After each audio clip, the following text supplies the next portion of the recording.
हरे कृष्णा प्रभु जी। जय श्री कृष्ण चैतन्य प्रभु नित्यानंद श्री अद्वैत गदाधर श्रीवासादि गौर भक्त हरे कृष्णा कृष्णा कृष्णा हरे हरे हरे राम राम राम हरे हरे हरे कृष्णा कृष्णा कृष्णा हरे हरे हरे राम राम राम हरे हरे हरे कृष्णा कृष्णा कृष्णा हरे हरे हरे राम राम हरे हरे कृष्णा कृष्णा हरे हरे हरे राम हरे हरे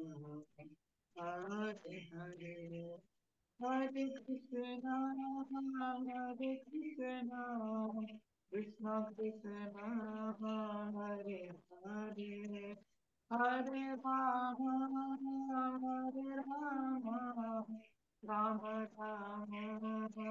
हरे हरे हरे कृष्णा कृष्णा कृष्णा हरे हरे हरे राम राम राम हरे हरे हरे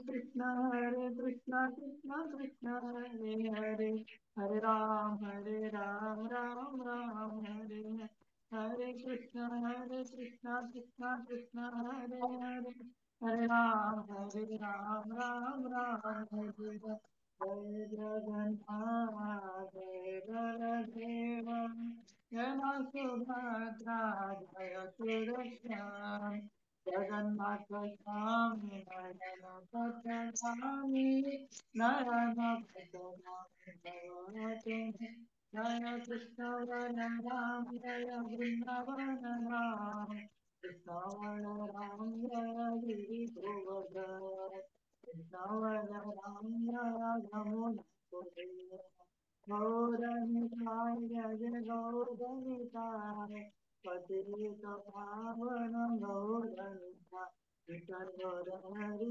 बोल हरि बोल हरि बोल हरि बोल जय जय प्रभुपाद प्रभुपाद प्रभुपाद प्रभुपाद जय जय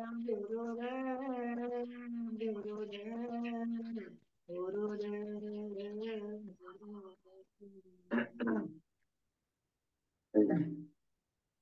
भुवन मंगल हरिनाम संकीर्तन की जय। जगत गुरु श्रील प्रभुपाद की जय। जो विष्णुपाद परमहंस परिव्राजकाचार्य अष्टोत्तर शतश्री श्रीमद् अभय चरणारविंद भक्ति वेदांत स्वामी श्रील प्रभुपाद की जय। इस्कॉन बीबीटी संस्थापक आचार्य जगत गुरु श्रील प्रभुपाद की जय। अनंत कोटि वैष्णव भक्त वृंद की जय। नामाचार्य श्री हरिदास ठाकुर की जय। अनंत कोटि प्रेम से कहो श्री कृष्ण चैतन्य प्रभु नित्यानंद श्री अद्वैत गदाधर शिवासादि गौर भक्त वृंद की जय। श्री श्री राधा कृष्ण गोप गोपी गोवर्धन श्याम कुंड राधा कुंड सपनात्मक ब्रजमंडल धाम की जय। वृंदावन मथुरा द्वारिका धाम की जय। मायापुर नवद्वीप धाम की जय। पुरुषोत्तम के जगन्नाथपुरी धाम की जय। गंगा माई यमुना माई की जय। भक्ति देवी तुलसी महारानी की जय। वृषभानुनंदिनी श्रीमती राधा रानी की जय। श्री प्रभुपाद दिव्य ग्रंथ वितरण की जय। समवेत गौर भक्त वृंद की जय। उपस्थित समस्त भक्त वृंद की जय। हरे कृष्ण। समस्त को शनिवार सेशन में स्वागत। तो लास्ट संकल्प हमें कौन सेशन अटेंड करथिले मन अछि कहलो कौन कौन सेशन हमें अटेंड करथिले यतीश प्रभु कहलो को सेशन हमें अटेंड करथिले। हरे कृष्ण प्रभु जी आपण हेतबेले पढौते कहउतले सेशन रे जे पुनर्जन्म विषय तार साइंटिफिक तार जो रिसर्च सब कहछन डॉक्टर स्टीफन हैंसन तांकर किछटा यो पर कहउतले आ तांकर केतटा केस स्टडीज अछि ता पर भी कहउतले आ जनकर पुनर्जन्म र कथा कहउतले जे कि जोडा पठेतले गोटे वीडियो सेटा से सेई सेशन रिलेटेड गोटे वीडियो मध्ये YouTube रो शेयर करथिले ଆଉ କଣ ସେସନ ଥିଲା?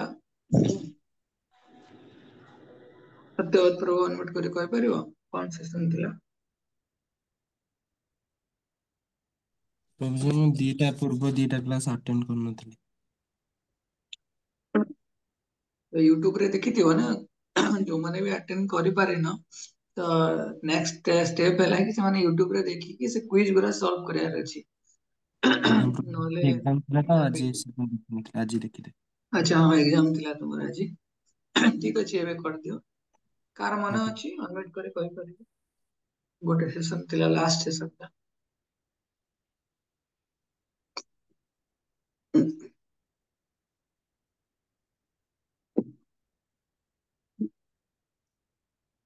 Spirit of Bhagavad Gita session 3। ମନେ ରଖିବ କେବେ ଭୁଲିବନି। ସେସନ ନାଁ ମନେ ନ ରଖିଲେ ତାର କଣ୍ଟେଣ୍ଟ କେମିତି ଜାଣିବା ଆମେ? ତମେ ଭିडिଓ ଅନ୍ କରୁନ ସତ୍ୟବତ ପ୍ରଭୁ, ଉତ୍ତମ ପ୍ରଭୁ, ଚନ୍ଦନ ପ୍ରଭୁ, ଭିडिଓ ଅନ୍ କରି କରିବ ନା। ତ ଆଜି ଆମେ ସେସନ 4 ଯିବା। ଜଣେ କହିବ କି କାହିଁକି ଆମକୁ ଏତେ ସେସନ କରିବାର ଅଛି, ଏତେ ସଂକଳ୍ପ ହେଲା କିମ୍ବା ଆଗକୁ ବି ଅଛି ଏମିତି ଉତ୍ସାହ, ସଂକଳ୍ପ ଏସବୁ ଜିନିଷ ଅଛି, ଉତ୍କର୍ଷ ଏମିତି କ୍ୟାମ୍ପ ଲେକ୍ଚର ଗୁଡା ଅଛି। ତ ଏତେ ସବୁ ଟ୍ରେନିଂ ର କଣ ଆବଶ୍ୟକତା ଅଛି? କହିପାରିବ ମୁଁ ସିମ୍ପଲ ଜପ କରିପାରିବି। ଯେମିତି ଆମେ ମନକୁ ନିୟନ୍ତ୍ରଣ କରନ୍ତି ବିଭିନ୍ନ ଜିନିଷ ଉପାୟ ମାଧ୍ୟମରେ, ସେମିତି ଆମେ ଯେତେବେଳେ ଶାସ୍ତ୍ର ଅଧ୍ୟୟନ କରିବା ଶାସ୍ତ୍ର ମାଧ୍ୟମରେ ଆମେ ଭଗବାନଙ୍କୁ ଜାଣିପାରିବା। ବେଦ ଆମର ମା, ଭଗବାନ ହେଲେ ଆମର ପରମ ପିତା। ଆଉ ଯଦି ଆମେ ଶାସ୍ତ୍ର ଅର୍ଥାତ ଦର୍ଶନ, ତାକୁ କୁହାଯାଏ ଫିଲସଫି। ଦର୍ଶନ, ଦର୍ଶନ ମାନେ କଣ? ଶ୍ରବଣ ମାଧ୍ୟମରେ ଆମେ ଦର୍ଶନ କରନ୍ତି। ତ ଯଦି ଆମେ ଠିକ ସେ ଦେଖିନଥିବା ତାହେଲେ କେମିତି ଆମେ ସେ ଆକ୍ଟିଭିଟିସ ଟା କରିବା, କରିପାରିବାନି। ତେଣୁ ଦର୍ଶନ ମାନେ ଆମକୁ ଅଧ୍ୟୟନ କରିବାର ଅଛି। ଅଧ୍ୟୟନ କରିଲେ ଆମେ ଶାସ୍ତ୍ରକୁ ସାଧୁ ସଙ୍ଗରେ ଅଧ୍ୟୟନ କଲେ ଆମେ ଦର୍ଶନ କରିପାରିବା ଭଗବାନଙ୍କର। ପ୍ରଭୁପାଦ ଆମର ଯେତେବେଳେ ତାଙ୍କର ଗୁରୁ ମହାରାଜ ଥିଲେ ଭକ୍ତି ସିଦ୍ଧାନ୍ତ ସରସ୍ୱତୀ ଠାକୁର, ସେତେବେଳେ ତା ଭକ୍ତି ସିଦ୍ଧାନ୍ତ ସରସ୍ୱତୀ ଠାକୁରଙ୍କର ଅନ୍ୟ ଶିଷ୍ୟ ମାନେ ଗୋଟେ ସେମିନାର କୁ ଯାଉଛନ୍ତି, ତ ସେଠି ସିଏ ଦେଖିଲେ କିଛି ଭକ୍ତ ମାନେ କଣ କରିଛନ୍ତି, ଯାଇଛନ୍ତି ମନ୍ଦିରକୁ ଆଉ ପ୍ରଭୁପାଦ କିନ୍ତୁ ବସିଛନ୍ତି ତାଙ୍କର ଗୁରୁଦେବଙ୍କର ଲେକ୍ଚର ଶୁଣୁଛନ୍ତି। ତ ସେଇଠି କହିଲେ, ଯେତେବେଳେ ଅନ୍ୟ ଶିଷ୍ୟ ମାନେ ଆସିଲେ ତ ତାଙ୍କୁ ପଚାରିଲେ କି ତୁମ ମାନେ କୁଆଡେ ଯାଇଥିଲ? ନା ଆମେ ଭଗବାନଙ୍କର ରାଧା ମାଧବଙ୍କର ଦର୍ଶନ କରିବା ପାଇଁ ଯାଇଥିଲୁ, ଭଗବାନଙ୍କ ଦର୍ଶନ କରିବା ପାଇଁ ଯାଇଥିଲୁ। ତ ଭକ୍ତି ସିଦ୍ଧାନ୍ତ ସରସ୍ୱତୀ ଠାକୁର କୁହନ୍ତି କି ଯଦି ଆମେ ଶ୍ରବଣ ନ କରିକି ଯଦି ଦର୍ଶନ କରନ୍ତି, ତାହେଲେ ଇଟ ଜଷ୍ଟ ଆନ୍ ଆଇ ଏକ୍ସରସାଇଜ। ଆମେ କେବଳ ଆଖି ଏକ୍ସରସାଇଜ ମାନେ up and down, up and down ଆଖିର ଯୋଉ ପଲକ ସେଇଟା କରନ୍ତି। ତେଣୁ ଆମକୁ ଶ୍ରବଣ କରିବାର ଅଛି। ସେଥିପାଇଁ କୁହାଯାଏ କି ସିଦ୍ଧାନ୍ତ ବଲିଆ ମନେ ନଖର ଆଳସ। ଆମେ ଗୌଡୀୟ ବୈଷ୍ଣବିଜମ ରେ ଯୋଉ ବିଭିନ୍ନ ଦର୍ଶନକୁ ଯଦି ନିଜେ ଦର୍ଶନକୁ ଜାଣିବା ପ୍ରତି ଆମେ ଯଦି ବିମୁଖ ହବା କି ଅବହେଳା ପ୍ରଦର୍ଶନ କରିବା, ତ ଏଇଟା ଆମର ଭକ୍ତି ଜୀବନ ପାଇଁ ଭଲ ନୁହେଁ। ତେଣୁ ଆମେ ଜାଣିବା କାହିଁକି ଆମେ ଭକ୍ତି କରିବା ଆବଶ୍ୟକ, ଭଗବାନ କିଏ, ଭଗବାନ କାହିଁକି, ଭଗବାନଙ୍କର ମହାନତା କଣ, ଭଗବାନଙ୍କ ନାମ ରୂପ ଗୁଣ ଲୀଳାର ବର୍ଣ୍ଣନା ଜାଣିବା। ଠିକ ଅଛି। ତ ଆଜି ଆଉ ଗୋଟେ ଟପିକ ଅଛି, ସେସନ ର ନାଁ ଅଛି learning from the three lives of great king Bharat. ଭରତଙ୍କର ଜୀବନ ଭରତ ମହାରାଜଙ୍କର ଜୀବନରୁ ଆମେ କଣ ଶିକ୍ଷା କରିପାରିବା? ଓକେ। ତ ଏ ଭରତ ମହାରାଜ କିଏ? ନା ଯାହାଙ୍କ ନାଁରେ ଏଇ ଭାରତ ଭୂମି ହେଇଛି। ବାବା ଆମେ ଆଜି ଗୋଟେ ଦେଶାତ୍ମବୋଧକ କହିପାରିବା। ଭାରତ ଭୂମି ଯାହାଙ୍କ ନାଁ ହେଇଛି, ତ ତାଙ୍କ ବିଷୟ ତାଙ୍କର ଫାଷ୍ଟ ଟାଇମ ଶୁଣିବା। କଣ ପାଇଁ ଭାରତ ମହାରାଜଙ୍କ ନାଁରେ ଭାରତ ଭୂମି ହେଇଛି। ଠିକ ଅଛି। ତ ସମସ୍ତଙ୍କୁ ଆଶା ସମସ୍ତଙ୍କୁ ପିଡିଏଫ ମିଳିଯାଇଥିବ। ମୁଁ ତଥାପି ସ୍କ୍ରିନ ସେୟାର କରିବି, କିନ୍ତୁ ଚେଷ୍ଟା କରିବି ପିଡିଏଫ ରୁ ପାଇଁ। ତ ନେକ୍ସଟ ସମସ୍ତେ ନୋଟ କରିବ, କାହିଁକି ନା କ୍ଲାସ ବହୁତ ଇମ୍ପୋର୍ଟାଣ୍ଟ। ଆଉ ଯଦି ନୋଟ ନ କରିବ ବୁଝିପାରିବନି। ପ୍ରାୟ 23ଟା କୁଇଜ ଅଛି ଯୋଉଟା ମୁଁ କରିବା ପାଇଁ ଯାଉଛି। ତ ସମସ୍ତେ ଟିକେ ଆଟେଣ୍ଟିଭଲି ଶୁଣିବ। ତ ଆଜି କେବଳ ଭଗବାନଙ୍କର ଲୀଳା ଅଛି, ଭଗବାନଙ୍କ ନା ଭକ୍ତଙ୍କର ଲୀଳା ଅଛି, ଆମେ ଶୁଣିକି ଇଏ କରିବା। ଏଇ ଭିଡିଓ unnecessarily କରନା, silently ବସିକି ଶୁଣ। ରବିବାର ଅଛି, ହୋଲ ଡେ ରେ ଭିତରେ କିଛି ଏତେ ଆକ୍ଟିଭିଟିଜ ନଥାଇପାରେ କି ଥାଇପାରେ ଯାହାବି, କିନ୍ତୁ ଶ୍ରବଣ କଲେ ଭଲ ଲାଗିବ।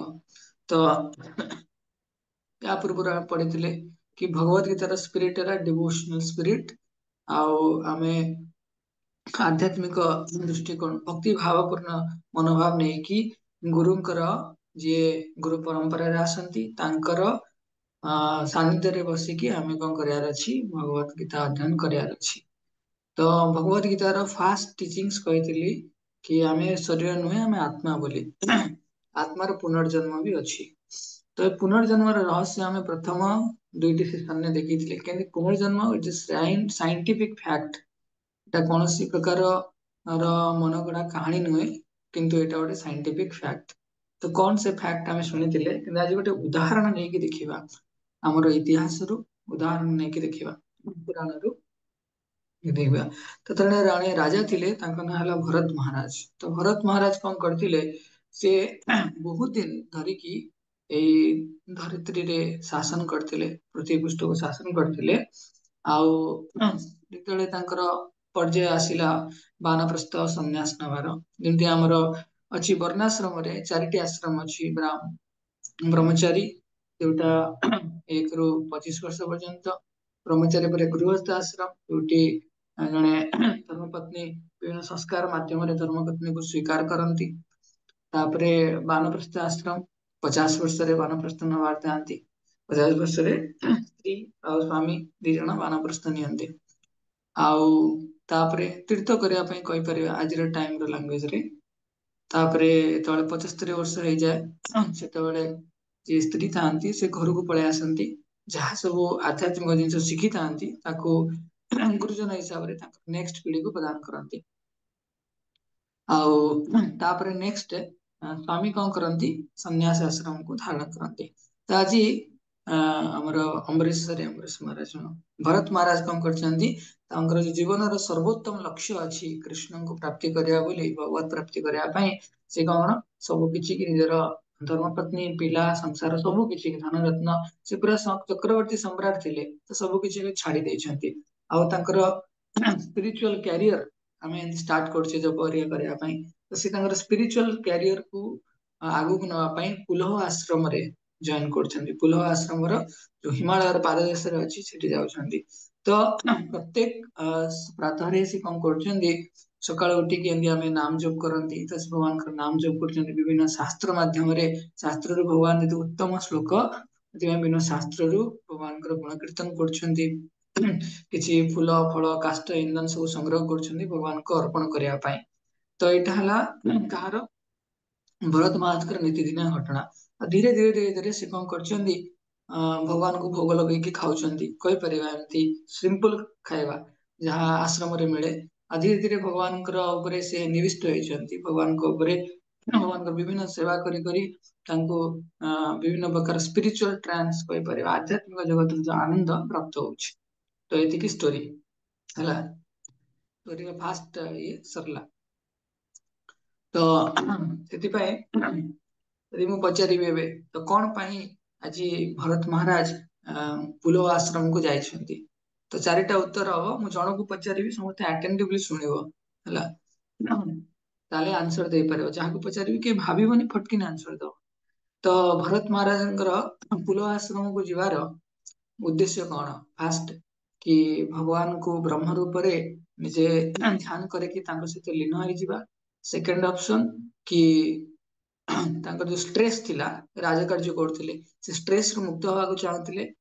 ଥାର୍ଡରେ ସେ ତାଙ୍କର ଆଧ୍ୟାତ୍ମିକ ଜୀବନ ଭଗବାନ କୃଷ୍ଣଙ୍କ ପ୍ରତି ନିବେଷ୍ଟ କରିବା ପାଇଁ ଚାହୁଁଥିଲେ। ଫୋର୍ଥରେ ସିଏ ଭାବୁଥିଲେ କି ତାଙ୍କର ସବୁ ପରିବାରର ସବୁ ଯିଏ ସହଜନ ପ୍ରିୟଜନ ଯୋଉମାନେ, ତାଙ୍କୁ ଇଗ୍ନୋର କରିକି ତାଙ୍କୁ କଣ କରିବା ପାଇଁ, ରିନାଉନ୍ସ କରିବା ପାଇଁ, ତ୍ୟାଗ କରିବା ପାଇଁ। ତ କୋଉ ଅପସନ ଟା ଠିକ, ଦୁଲାର ପ୍ରଭୁ କହିଲ?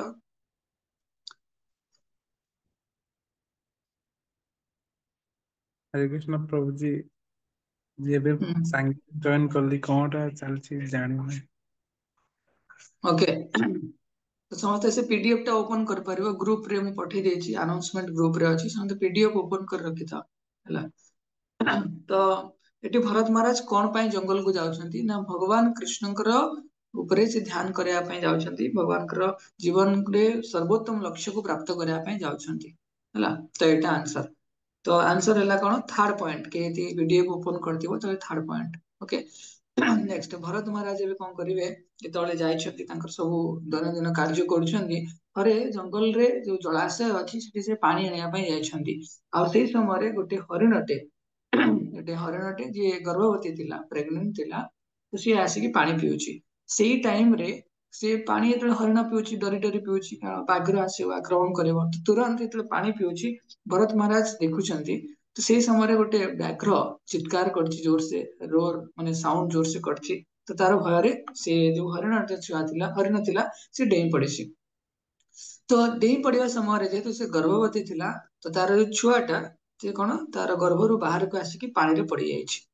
ଓକେ ତ ଆଉ ସେ ହରିଣଟା ସେ ପାଖର ଯୋଉ ଜଙ୍ଗଲ ଥିଲା ତାର ଗୁମ୍ଫା ଭିତରେ ରହିଯାଇଛି କିଛି ଦିନ ପରେ ଯେହେତୁ ଡରରେ ସେ ପଡିଯାଇଛି ସେତେବେଳେ ତାର ମୃତ୍ୟୁ ବି ହେଇଯାଇଛି କିନ୍ତୁ ଏଠି ଯୋଉ ଜଳାଶୟରେ ଯୋଉ ଛୁଆଟା ପଡିଗଲା ହରିଣ ଛୁଆଟା ସେତେବେଳେ ଭରତ ମହାରାଜ କଣ କରୁଥିଲେ ସେ ଜାଗାରେ ଉପସ୍ଥିତ ଥିଲେ। ଭରତ ମହାରାଜ ସେ ଛୁଆକୁ ଦେଖିଲେ କେତେ ହେଲ୍ପଲେସଲି କୌଣସି ପ୍ରକାର ସାହାଯ୍ୟ ସହାୟତା କିଛି ବି ନାହିଁ ସେ ନିଜେ ଛୁଆକୁ କଣ ଗ୍ରହଣ କରିବା ପାଇଁ ଚେଷ୍ଟା କଲେ କାହିଁକି ନା ଗୋଟେ ସ୍ୱଭାବ ଥାଏ ଜଣେ ଆତ୍ମଜ୍ଞାନୀ ବ୍ୟକ୍ତିର ସ୍ୱଭାବ ଥାଏ ସମସ୍ତଙ୍କ ଭିତରେ ଭଗବାନଙ୍କ ଦର୍ଶନ କରିବା ଆଉ ସମସ୍ତଙ୍କୁ ସେମାନେ ଭଗବାନଙ୍କ ସନ୍ତାନ ବୋଲି ଭାବନ୍ତି ସମସ୍ତଙ୍କ ପ୍ରତି ପଣ୍ଡିତା ସମଦର୍ଶିନ ଗୋଟେ ଗଧ ହଉ ଗୋଟେ ମଣିଷ ହଉ ଗୋଟେ ବ୍ରାହ୍ମଣ ହଉ ଗୋଟେ ହାତୀ ହଉ କି ଗୋଟେ ଯବନ ହଉ କେହି ବି ହଉ ସମସ୍ତଙ୍କ ଭିତରେ ସେ ଆତ୍ମାର ଅନୁଭୂତି କରିଥାନ୍ତି ସମସ୍ତଙ୍କୁ ସମାନ ଦୃଷ୍ଟିରେ ଦେଖୁଥାନ୍ତି ତ ସେଥିପାଇଁ ଭରତ ମହାରାଜ ଆଜି ତାଙ୍କୁ କୋଳେଇ ନେଲେ।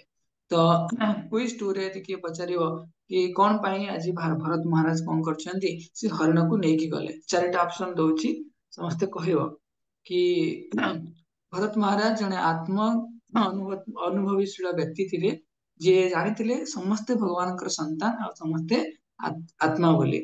ଦ୍ୱିତୀୟରେ ଯେହେତୁ ତାର ମା ତାକୁ ଛାଡିକି ପଳେଇଲା ତେଣୁ ସେଥିପାଇଁ ସେ ମଧ୍ୟ ସେ ଯୋଉ ଅନାଥ ହରିଣକୁ ଗ୍ରହଣ କଲେ।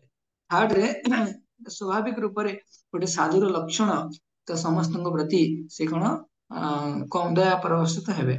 ଆଉ ଫୋର୍ଥରେ କି ତାଙ୍କୁ ଭଲ ଲାଗେ ସେ ଗୋଟେ ପୋଷା ହରିଣ ରଖିବା ପାଇଁ ଯାହା ସହିତ ସେ ଜଙ୍ଗଲରେ ରହୁଛନ୍ତି ନା ଏକା ଏକା କାଳେ ଲାଗିବ ସେଥିପାଇଁ ଟିକେ ଆଦାନ ପ୍ରଦାନ କରିବେ। କଣ ଅପସନ ଆନ୍ସର ହବ ମନୋଜ କହିଲ?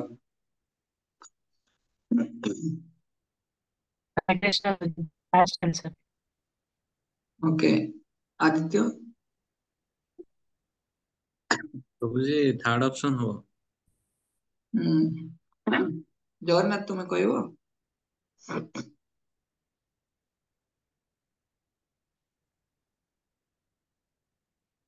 ଓକେ ତୁମେ ଭାବ ତ ନେକ୍ସଟ ନୀତିଶ। ହରେ କୃଷ୍ଣ ପ୍ରଭୁଜୀ ପ୍ରଭୁ ମତେ ଲାଗୁଛି ଏ ଆଉ ସି ବହୁତ ଦିଟା ହବ କାହିଁକିନା ଜଣେ ଆତ୍ମଜ୍ଞାନୀ ବ୍ୟକ୍ତି ହିସାବରେ ମଧ୍ୟ ସେ ତାକୁ ଦେଖୁଥିଲେ ଆଉ ଦ୍ୱିତୀୟ ସ୍ୱାଧୀର ସ୍ୱଭାବ ହିଁ ହେଇଥାଏ ସେ ସମସ୍ତଙ୍କୁ ସହାୟତା କରିବ ବା ଇଏ କରିବ ତ ମତେ ଦିଟା ଏ ଆଉ ସି ଅପସନ ବି ମଧ୍ୟ ଅଛି ଏ ବି ସି ତିନିଟା ଅପସନ ନା କେହି ଭୁଲିବନି ତିନିଟା ଅପସନ ଅଛି ଏଠି କିନ୍ତୁ କେହି ଯଦି ଭାବିବ ମୋର ଗୋଟେ ପୋଷା କୁକୁର ଦରକାର ପୋଷା ବିଲେଇ ଦରକାର ସେ ଫସିଲା। ନେକ୍ସଟ ତ ଧୀରେ ଧୀରେ ଯେତେବେଳେ ଗୋଟେ ମା ଟେ ଅଛି ତାର ଛୋଟ ଛୁଆଟେ ଅଛି ଛୁଆକୁ ସବୁବେଳେ ସେ କୋଳରେ ଧରୁଛି ତାକୁ କାଖଉଛି ତାକୁ ପାଣିରେ ଗାଧେଇ ଦଉଛି ତାର ସୋପ ପାଉଡର ଲଗଉଛି ସବୁ କିଛି କାମ କରୁଛି ତ ସେ ମା ର ସ୍ୱାଭାବିକ ଭଲ ପାଇବା ସେ ପିଲା ପ୍ରତି ଅଛି ତ ସେଥିରେ ତାର ଆସକ୍ତ ହେଇକି ସେ ରହିଲା। ସେମିତି ଆଜି ଭରତ ମହାରାଜ କଣ କରିଛନ୍ତି କି ସେ ଯୋଉ ହରିଣ ଅଛି ତାର ସେବା କରିବା ପାଇଁ ଲାଗିଲେ ତ ତାର ପ୍ରତି ତାର ଆକର୍ଷଣ ରହିଲା ଛୋଟ ଛୁଆ ଖନି ଖନି କଥା କହୁଥିବ ତତ୍ୟ କଣ ସୁନ୍ଦର ଭାବରେ ଖନି ଖନି କଥା କହୁଥିବ ଆଉ ଚାଲୁଥିବ ଧୀରେ ଧୀରେ ଚାଲୁଥିବ ପଡୁଥିବ ଉଠୁଥିବ ତ ଦେଖିଲେ ସ୍ୱାଭାବିକ ରୂପରେ ଭଲ ଲାଗେ ତ ସେମିତି ଆଜି ମହାରାଜ କଣ କରିଛନ୍ତି ଭରତ ମହାରାଜ ସେ ଯୋଉ ହରିଣ ଛୁଆକୁ ସମ୍ଭାଳୁଛନ୍ତି ତ ତା ଦ୍ଵାରା ନିଜେ ନିଜେ ଧୀରେ ଭାବିଛନ୍ତି କି ଏଇ ହରିଣ ଛୁଆକୁ ଧୀରେ ଧୀରେ ତାକୁ ଯଦି ଜଙ୍ଗଲକୁ ଯାଉଛନ୍ତି ତା ପାଇଁ କିଛି ଆଣିକି ଆସୁଛନ୍ତି ତାକୁ ଖୁଆଉଛନ୍ତି ତାଙ୍କ ପାଖରେ ରଖୁଛନ୍ତି ସେ ହରିଣ ତାକୁ ଛୁଆଟା ତାଙ୍କ କୋଳରେ ବି ଶୋଉଛି ହେଲା ତେଣୁ ବେଳେ ବେଳେ ସିଏ ଯେତେବେଳେ ଯାଉଛନ୍ତି ହରିଣ ଛୁଆ ଚାଲି ପାରୁନି ତାକୁ ସେ ନିଜେ କାନ୍ଧରେ ନେଇକି ଯାଉଛନ୍ତି ଏମିତି ବିଭିନ୍ନ ଜିନିଷ ତା ସହିତ କରୁଛନ୍ତି ଶୋଇଲା ବେଳେ ବି ତାକୁ ଛାତି ଉପରେ ଧରିକି ଶୋଉଛନ୍ତି। ତ ଏଠି ଗୋଟେ ଜିନିଷ ସିଏ କଣ ମିସ୍ କରିଲେଣି କଣ ମିସ୍ କଲେଣି ଯୋଉ ଉଦ୍ଦେଶ୍ୟ ପାଇଁ ସେ ସାରା ତାଙ୍କର ଚକ୍ରବର୍ତ୍ତୀ ସାରା ସାମ୍ରାଜ୍ୟକୁ ତ୍ୟାଗ କରିକି ଆସିଥିଲେ ତ ସେଠି ଗୋଟିଏ ଜାଗାରେ ଛାଡିକି ଆସିଛନ୍ତି କିନ୍ତୁ ଏଠି ସିଏ ଫସିଲେଣି ଅର୍ଥାତ ଧୀରେ ଧୀରେ ସେ ତାଙ୍କର ଆଧ୍ୟାତ୍ମିକ ଜୀବନରେ ଯୋଉ ପ୍ରଗତି ଅଛି ତାକୁ ସେ ନେଗ୍ଲେକ୍ଟ କଲାଣି। ଯୋଉ ଯାହା ବି ତାଙ୍କର ସାଧନା ଥିଲା ତାକୁ ନେଗ୍ଲେକ୍ଟ କଲାଣି। ଆଉ ସେ ଭଗବାନଙ୍କ ଉପରେ ମେଡିଟେଟ କରୁନାହାନ୍ତି, ସେ କଣ କମ କରୁଛନ୍ତି। ଆଉ ତାଙ୍କୁ ଲାଗୁଛି ଏଇ ଯୋଉ ହରିଣଟା ତାଙ୍କ ଜୀବନର ଗୋଟେ ମୁଖ୍ୟ ଅଂଶ ବୋଲି। ତ ଡିଷ୍ଟ୍ରାକ୍ଟେଡ ହେଇଗଲାଣି ଆତ୍ମା ଅନୁଭବୀଶୀଳ ଇଏରୁ। ତ କିଛି ସମୟ ପରେ ଆମେ କଥା ହଉଥିଲେ ପୂର୍ବରୁ କି ସେ ଜଣେ ଆତ୍ମଜ୍ଞାନୀ ବ୍ୟକ୍ତି ଥିଲେ, ଯିଏ ଦୃଷ୍ଟି ଦେଖିଲେ କଣ ସମଭାବାପନ୍ନ ଦୃଷ୍ଟି ଦେଖିଲେ, କିନ୍ତୁ ଏଠି ସେଇ ଆତ୍ମଜ୍ଞାନୀ ବ୍ୟକ୍ତି କଣ ହେଇଛନ୍ତି, ଡାଇଭର୍ଟେଡ ହେଇଗଲାଣି। ଓକେ, କାହିଁକି ନା ଜୀବନର ମୁଖ୍ୟ ଲକ୍ଷ୍ୟ ହେଲା କି ଅନନ୍ତ କୋଟି ଜନ୍ମ ପରେ ଜଣକୁ ମଣିଷ ଜନ୍ମ ମିଳୁଛି। ଆଉ ସେଇ ମଣିଷ ଜନ୍ମର ଗୋଟିଏ ସାର୍ଥକତା ଯେତେବେଳେ ଆମେ କୃଷ୍ଣଙ୍କୁ ପ୍ରାପ୍ତ କରିବା ଏଇ ଜନ୍ମରେ ସାଧନା କରିକି। ତେଣୁ ସେଥିପାଇଁ ଆଜି ଅନନ୍ତ କୋଟି ଜନ୍ମ ପରେ ଯୋଉ ଦୁର୍ଲଭ ମଣିଷ ଜନ୍ମ ମିଳିଛି ତାକୁ ପାଇକି ମଧ୍ୟ ଏଠି କଣ ହଉଛନ୍ତି, ଭରତ ମହାରାଜ ସେ ଦିଗରେ ଆଉ ଧ୍ୟାନ ଦଉନାହାନ୍ତି। ଓକେ, ତ ଥାର୍ଡ କ୍ୱିଜ ର ଅପସନ ଦଉଛି, ସମସ୍ତେ ଧ୍ୟାନ ଦେଇକି ଶୁଣିବ। ଥାର୍ଡ କ୍ୱିଜ, ତ ଆଉ ସମସ୍ତଙ୍କ ହିସାବରେ ଏଇଟା 2-3 ଜଣଙ୍କୁ ପଚାରିବା ପାଇଁ ଚେଷ୍ଟା କରିବି କି ଭରତ ମହାରାଜ ସେଇ ଯୋଉ ହରିଣକୁ ତାର ଯତ୍ନ ନେଲେ, ତ ୟା ଉପରେ ତୁମର କଣ ମତାମତ? ତ 4ଟି ମତାମତ ଏବେ ଅଛି। ତ ଏଇଟା ବହୁତ ସୁନ୍ଦର। ଫାଷ୍ଟ ମତାମତ, କେହି ପଚାରିବନି କି ପ୍ରଭୁଜୀ ମୁଁ ଆଉ ଥରେ ଶୁଣେଇ ପାରିବି। ତ ଧ୍ୟାନ ଦେଇକି ଶୁଣିଲେ ଟାଇମ ବି କମ କନଜ୍ୟୁମ ହବ, ମୁଁ କମ୍ପ୍ଲିଟ ବି କରିବାକୁ ଚାହିଁବି। ତ ଧ୍ୟାନ ଦେଇକି ସମସ୍ତେ ଶୁଣ। ତ ଫାଷ୍ଟ ଅପସନ ହେଲା କି ଏଇଟା ବହୁତ ସୁନ୍ଦର କି ଆମେ ଭରତ ମହାରାଜାଙ୍କର ଲୀଳାରୁ ଆମେ ଜାଣିପାରିବା କି ଗୋଟେ ଛୋଟ ପେଟ ମାନେ ପୋଷା ଇଏର କେମିତି ଯତ୍ନ ନେବା। ସେକେଣ୍ଡ ଅପସନ, ଏଇଟା ଗୋଟେ ବଡ ବଡ ମସ୍ତ ବଡ ମିଷ୍ଟେକ୍ ଭରତ ମହାରାଜାଙ୍କ ପାଇଁ, ଯିଏ ସେ ହରିଣକୁ ନିଜ ଆଶ୍ରମକୁ ଆଣିକି ଆସୁଛନ୍ତି। ଥାର୍ଡ ଅପସନ, କି ହରିଣକୁ ଯତ୍ନ ନେବା ପରଫେକ୍ଟ, କିନ୍ତୁ ନିଜର ଆଧ୍ୟାତ୍ମିକ ଜୀବନର କଷ୍ଟ ଦେଇକି ନୁହେଁ, ଆଧ୍ୟାତ୍ମିକ ଜୀବନକୁ ସାକ୍ରିଫାଇସ କରିକି ନୁହେଁ। ଫୋର୍ଥ, କି ହରିଣକୁ ଯୋଉ ଭରତ ମହାରାଜ ଭଲ ପାଇଲେ এটা ମେଟେରିଆଲ ଆଟାଚମେଣ୍ଟ, ଭୌତିକ ଜଗତର ଆସକ୍ତି କାରଣରୁ, ଯାହା ତାଙ୍କୁ ଆଧ୍ୟାତ୍ମିକ ଜଗତ ଆଧ୍ୟାତ୍ମିକ ଜୀବନରୁ ଦୂର କରିଦେବ। ତ ଏଇ 4ଟାରୁ କୋଉ ଅପସନ ଗୁଡା ଠିକ? ଉତ୍ତମ ପ୍ରଭୁ ଅନମ୍ୟୁଟ କରି କହିଲ। प्रभु 3 नंबर और 4 नंबर ठीक लगे। କେତେ ନମ୍ବର ଆଉଥରେ? 3 नंबर और 4 नंबर। ପରଫେକ୍ଟ, 3 ନମ୍ବର ଆଉ 4 ନମ୍ବର। ତ ଏଇଠି ନାହିଁ ଠିକ ହେଲା। ତେଣୁ ସେଥିପାଇଁ ଭରତ ମହାରାଜ, ଆମେ ଯେତେବେଳେ ବି ଆମେ କିଛି ବି ଜିନିଷ ମାନେ ଆମର ଭକ୍ତି ଜୀବନରେ ବି ଏଟା ବହୁତ ବଡ, ମୁଁ ପ୍ରାୟ ଦେଖିଲିଣି, ଏଟା ଆମର ବହୁତ ବଡ ଗୋଟେ ଜିନିଷ କି ଆମେ ବହୁତ ଟାଇମରେ ଆମର ଦେହ ଖରାପ ହେଇଗଲେ କିମ୍ବା ବହୁତ ଟାଇମରେ ଆମର ଏକ୍ଜାମ ରହିଲେ କି ବହୁତ ଟାଇମରେ ବିଭିନ୍ନ ଜିନିଷ କାରଣରୁ ଆମେ ଆମର ଆଧ୍ୟାତ୍ମିକ ଜୀବନର ଯୋଉ ସାଧନ ଭଜନ ଅଛି ତା ଦେହରେ କମ୍ପ୍ରୋମାଇଜ କରିଦିଅନ୍ତି। ତ ଏଠି ଷ୍ଟ୍ରିକ୍ଟଲି କୁହାହଉଛି କି ଗୁଣକୁ ଦୟା ପ୍ରଦର୍ଶନ କରିବା, ମେଟେରିଆଲ ଇନଭଲଭମେଣ୍ଟ ଅପେକ୍ଷା ସ୍ପିରିଚୁଆଲ ଲାଇଫ ଟା ବହୁତ କେୟାରଫୁଲି ଆମକୁ ହ୍ୟାଣ୍ଡେଲ କରିବାର ଅଛି। ତ ବହୁତ ଟାଇମରେ ମୁଁ ଶୁଣୁଛି ପ୍ରଭୁ ଯେ ମୋ ଦେହ ଖରାପ ଅଛି, ମୁଁ ଆଜି ଜପ କରିପାରୁନି ସକାଳେ, କିମ୍ବା ଜପ କରିନି କି କ୍ଲାସ ଆଟେଣ୍ଡ କରିନି। ତେଣୁ ଆମର ଆଲର୍ଟନେସ ରହିବା ଦରକାର ଆମେ ଆଧ୍ୟାତ୍ମିକ ଜୀବନରେ ପ୍ରଗତି କରିବା ପାଇଁ। ତ ନେକ୍ସଟ କ୍ୱିଜ ଦେଖ। ତ ତମମାନଙ୍କର କଣ ସବୁ ଓପିନିଅନ ଅଛି ଯୋଉ ଟିଭି ମୁଭି ସ୍ମାର୍ଟଫୋନ କି ମିଡିଆ ୟୁଜ କରୁଛି ଆଧ୍ୟାତ୍ମିକ ଏଇ ଯୋଉ ମଡର୍ନ ଟାଇମରେ?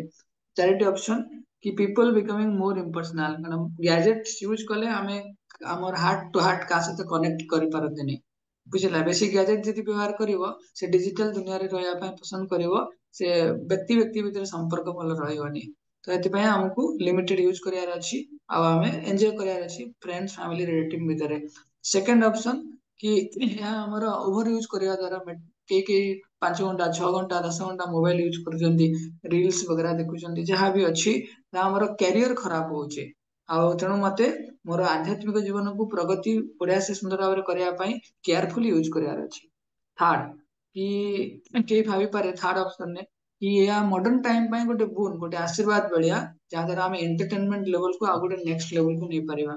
ଆଉ ଫୋର୍ଥରେ, କି ମତେ ଭରତ ମହାରାଜଙ୍କର ଯେମିତି ଡିଷ୍ଟ୍ରାକ୍ଟେଡ ହେଇଗଲେ, ସେମିତି ଏଇ ଭୌତିକ ଦୁନିଆରେ ଯୋଉ ଗ୍ୟାଜେଟ୍ସ ଗୁଡା ଅଛି ତା ମାଧ୍ୟମରେ ମୁଁ ଡିଷ୍ଟ୍ରାକ୍ଟ ନ ହବା ଦରକାର ମୋର ଆଧ୍ୟାତ୍ମିକ ଜୀବନରୁ, ହେଲା। ଆଉ ମୁଁ ତାଙ୍କୁ ବହୁତ ଯତ୍ନବାନ ହେଇକି ଭଗବାନଙ୍କ ସେବା ନିମିତ୍ତ ଆମର ପାଠ ପଢା ପାଇଁ ବ୍ୟବହାର କରିବା ଦରକାର, ମୋ ଜୀବନକୁ ନଷ୍ଟ ନ କରିବା ଦରକାର। 4ଟି ଅପସନ। କିଏ କହିବ? ଚନ୍ଦନ ପ୍ରଭୁ କହିଲ, ତାପରେ 2 ଜଣଙ୍କୁ ପଚାରୁଛି, ତ ରେଡି ରହିବ। ଶୁଭସ୍ମିତା ମାତାଜୀ, ଚନ୍ଦନ ପ୍ରଭୁ। हरे कृष्ण प्रभु। हरे कृष्ण। प्रभु बी आउ डी। बी आउ डी बी आउ डी। ओके नेक्स्ट आउ काटी सुनिबा शुभस्मिता माताजी को ऑप्शन टा ठीक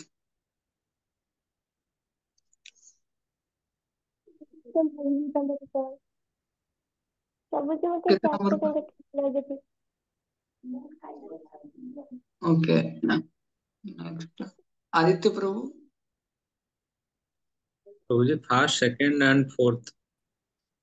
first second and fourth okay fourth is the best answer first आउ सेकंड भी अच्छी थैंक यू तो ସେଥିପାଇଁ କୁହାଯାଏ ଆମ ଜୀବନର ଲକ୍ଷ୍ୟ ହେବା ଦରକାର ଭଗବତ ଧାମ ପ୍ରଭୁପାଦ ଯେ ଏତେ ସୁନ୍ଦର ଆଚାର୍ଯ୍ୟ ତ କେବଳ ପ୍ରଭୁପାଦ ହିଁ ବହୁତ ଏନଫୋର୍ସ କରିଛନ୍ତି ଆମକୁ ଜୀବନରେ ଆମ ଇନ୍ଦ୍ରିୟ ମାନଙ୍କୁ ନିୟନ୍ତ୍ରଣ କରିକି ଭଗବାନଙ୍କ ଧାମକୁ ପ୍ରତ୍ୟାବର୍ତ୍ତନ କରିବା ପାଇଁ ଏଥିପାଇଁ ଯୋଗ ଶବ୍ଦର ଅର୍ଥ ହେଲା ଯୋଗ ଇନ୍ଦ୍ରିୟ ସଂଯମ ଯୋଗ ମାନେ ଫାଷ୍ଟ କଣ କରିବା ଅଛି ଆମର ସେନ୍ସେସ୍ କୁ କଣ୍ଟ୍ରୋଲ କରିବା ଅଛି ଚିତ୍ତ ବୃତ୍ତି ନିରୋଧ ଚିତ୍ତ ବୃତ୍ତି ନିରୋଧ ମାନେ ମନରେ ଯୋଉ ବୃତ୍ତି ଅଛି ସଂସାରକୁ ଭୋଗ କରିବା ତା ଦ୍ୱାରା ଆମକୁ ମୁକ୍ତ ହବାର ଅଛି ତେଣୁ ସେଥିପାଇଁ ଯୋଉମାନେ ପାଶବିକ ସ୍ଥିତିରେ ରୁହନ୍ତି ମଣିଷ ନୁହନ୍ତି ଆନିମାଲିଷ୍ଟିକ ଲାଇଫ ସେମାନେ କଣ କରନ୍ତି କେବଳ ଆହାର ନିଦ୍ରା ଭୟ ମୈଥୁନ ଏଇ ଚାରିଟା ଜିନିଷ ମନେ ରଖ ଆହାର ନିଦ୍ରା ଭୟ ମୈଥୁନ ଯେଉଁମାନଙ୍କର ଜୀବନ ଶୈଳୀ କେବଳ ଏଇ ଚାରିଟା ଜିନିଷ ଉପରେ କେନ୍ଦ୍ରୀଭୂତ ହେଇକି ଅଛି ସେମାନେ ପଶୁ ମଣିଷ ରୂପୀ ପଶୁ ଡିଲକ୍ସ ଏଡିସନ ଅଫ ଆନିମଲ କୁହାଯାଏ ଆନିମଲ ଚାରିଟା ଗୋଟରେ ବୁଲୁଛି ଆମେ ବି ଚାରିଟା ଗାଡି ଧରିକି ବୁଲୁଛେ କିନ୍ତୁ ଜୀବନ ଲକ୍ଷ୍ୟ ତାର ଯାହା ଆମର ବି ସେଇଆ ବୁଝିଲା ସେଥିପାଇଁ ଆମେ କମ୍ଫର୍ଟେବଲ ଲାଇଫ ମେଣ୍ଟେନ କରିବା ପାଇଁ କେତେ ଇନ୍ଦ୍ରିୟ ତୃପ୍ତି କରୁଛେ କେତେ ଖାଉଛେ ପିଉଛେ ରହୁଛେ କଷ୍ଟ 24 ଘଣ୍ଟା ଖଟୁଛେ କିନ୍ତୁ ଗୋଟେ କୁକୁର ବି ସେ ତାର ଖାଦ୍ୟ ସଂଗ୍ରହ କରୁଛି ତ ଅଲ୍ଟିମେଟ ଏମ୍ ଭୌତିକ ଜୀବନରେ କଣ ଟିକେ ବଡିଲି ମେଣ୍ଟେନାନ୍ସ ପଶୁ ବି କରୁଛି ମଣିଷ ବି କରୁଛି ଗଛଲତା ବି କରୁଛି କିନ୍ତୁ ପ୍ରାୟୋରିଟି କଣ ମଣିଷ ଜୀବନର ବିଶେଷତା କଣ ଗୋଟେ ଏମିତି କହିଲେ କି ଗୋଟେ ହାଇକୋର୍ଟ ର ଗୋଟେ କିଏ ଗୋଟେ ଜଜ ଆଉ ଗୋଟେ କିରାଣୀ ଦି ଜଣଙ୍କର ଦରମା ଅଲଗା ଅଲଗା ନା ନାଇଁ କଣ ପାଇଁ ଅଲଗା ଅଲଗା କହିଲ ହାଇକୋର୍ଟ ର ଜଜ ଟେ ଆଉ କିରାଣୀ ଟେ କଣ ପାଇଁ ଅଲଗା ଅଲଗା ଆଉ ସେ କହିଲ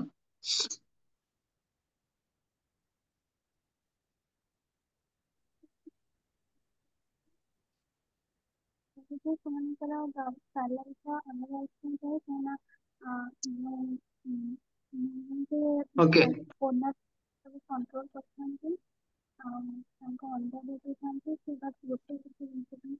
ଓକେ ତ ସେଥିପାଇଁ ଯାହାର ହାୟର ରେସ୍ପନ୍ସିବିଲିଟି ଥିବ ତାକୁ ଅବଭିୟସଲି ରିୱାର୍ଡ ବି ଅଧିକ ମିଳିବ ତ ମଣିଷ ଜୀବନଟା ସେଇ ଭଳିଆ ତ ଭାବ ଏତେ କଷ୍ଟରେ ଆମେ ମଣିଷ ଜୀବନଟା ପାଇଛେ ଆମେ ସେନ୍ସ ବି କରିପାରୁନେ କେତେ ଜନ୍ମ ପରେ ମିଳିଛି ତାକୁ ଆମେ ଯୋଉଟା ଏଇ ଖାଲି ଆହାର ନିଦ୍ରା ମଧ୍ୟ ବିତେଇ ଦଉଛେ ବହୁତ ଏଥିପାଇଁ ପ୍ରଭୁପାତ କହନ୍ତି do the best use of bad bargain best use of bad bargain ମାନେ କଣ ମିଳିଯାଇଛି ମଣିଷ ଜନ୍ମ ତାର ବେଷ୍ଟ ୟୁଜ କରିବାର ଅଛି କିନ୍ତୁ ଏଠି ଭରତ ମହାରାଜ କଣ ଭାବୁଛନ୍ତି କି ମୁଁ ଯଦି ନଥାନ୍ତି ଏ ହରିଣକୁ କିଏ ଆଶ୍ରୟ ଦେଇଥାନ୍ତା ତ ସିଏ ନିଜେ ଜାଣିଛନ୍ତି ଆଧ୍ୟାତ୍ମିକବାଦୀ ସେ ଲୋକ ହେବେ କିନ୍ତୁ ଜାଣିଛନ୍ତି କିନ୍ତୁ ଷ୍ଟିଲ ସେ କହୁଛନ୍ତି ଠିକ ଅଛି ମୁଁ ଆକୁ ଇଗ୍ନୋର କରିପାରିବିନି ବହୁତ ଟାଇମରେ ଆମେ ମେଟେରିଆଲ ଲାଇଫରେ ଏମିତି କିଛି କାମ କରନ୍ତି ଆମେ ଜାଣନ୍ତି ଏଇଟା ଭୁଲ କିନ୍ତୁ ଆମେ ଭାବନ୍ତି ନାଇଁ ଜପତପଟା ଠିକ ଅଛି କରିବି କିନ୍ତୁ ଏଇଟା ଫାଷ୍ଟ ପ୍ରାୟୋରିଟି ସାମ୍ନାରେ ଏଇଟା ଆମର ଅଛି ଏଇଟାକୁ ଆମକୁ କଣ କରିବାର ଅଛି ହ୍ୟାଣ୍ଡେଲ କରିବାର ଅଛି କିନ୍ତୁ ଆକ୍ଚୁଆଲି କେସ୍ ସେଇଟା ନୁହଁ କେସ୍ ହବା ଦରକାର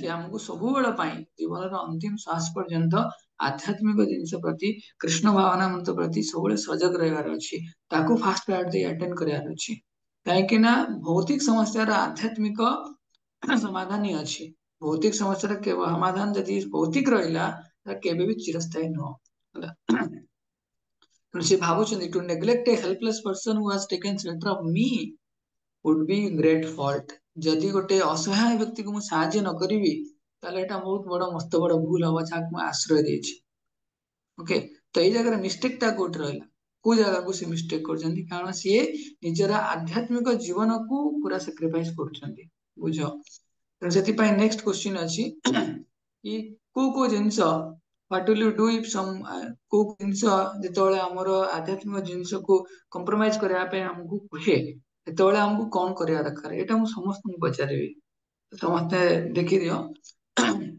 କୋଉ ଜିନିଷ ସେଠି ଏଠି କୋଉ ଜିନିଷ ପଚାର ନେକ୍ସଟ ପଚାର କଣ କରିବାର ଅଛି ଯେତେବେଳେ ଆମକୁ କୌଣସି ଏକ ଜିନିଷ ଯାହା ଆମକୁ ଆଧ୍ୟାତ୍ମିକ ଜିନିଷ ସ୍ପିରିଚୁଆଲ ପ୍ରାକ୍ଟିସକୁ ସାକ୍ରିଫାଇସ କରିବା ପାଇଁ ପଡେ ହେଲା ଯଦି ଆମେ ଚାଣ୍ଟିଂ କରୁଛେ ବୁକ୍ ରିडिଂ କରୁଛେ ଲେକ୍ଚର ରିଡିଂ କରୁଛେ କ୍ଲାସ ଆଟେଣ୍ଡ କରୁଛେ କିନ୍ତୁ ଆମକୁ କମ୍ପ୍ରମାଇଜ କରିବାର ଅଛି ମୁଁ କରିବିନି ମୁଁ ଜପ କରିବିନି ମୁଁ କ୍ଲାସ କରିବିନି ତ ଏଇ ସବୁ ଜିନିଷ କମ୍ପ୍ରମାଇଜ ଯେତେବେଳେ ହଉଛି ଆମେ ଦେଖୁଛେ ତ ଆମକୁ କଣ କରିବାର ଅଛି ବୁଝିଲା କ୍ୱେଶ୍ଚିନ୍ ତ ଫାର୍ଷ୍ଟ ଅପସନ ଆମକୁ ଆଟେଣ୍ଟିଭ ହବା ଦରକାର ଆମର ଆଧ୍ୟାତ୍ମିକ ଜୀବନ ପାଇଁ ଆଉ ଭକ୍ତ ମାନଙ୍କର କଣ ଆସୋସିଏସନ ସିକ୍ କରିବା ଦରକାର ଭକ୍ତ ସଂଘ ଚାହିଁବା ଦରକାର ନେକ୍ସଟ କି ପ୍ରଥମେ ଯୋଉ କାମଟା ସାମ୍ନାରେ ଅଛି ଅର୍ଜେଣ୍ଟ ଅଛି ତାକୁ ପ୍ରଥମେ କଣ କରିବା ଅଛି ହ୍ୟାଣ୍ଡେଲ କରିଦେବାର ଅଛି ତାପରେ କିଛି ସମୟ ପରେ ପୁଣି ଆଧ୍ୟାତ୍ମିକ ଜୀବନକୁ ଆମେ ଆସିବାର ଅଛି ଥାର୍ଡ କି ଏକ୍ସପେସିଆଲି ହଁ ମତେ ମୋର ଖେଳକୁଦ ଆଉ ପାଠ ପଢା ଉପରେ ଅଧିକ ଧ୍ୟାନ ଦେବାର ଅଛି ଏଇ ଦିଟା ସରିଲା ପରେ ଯଦି ଟାଇମ ବଞ୍ଚିବ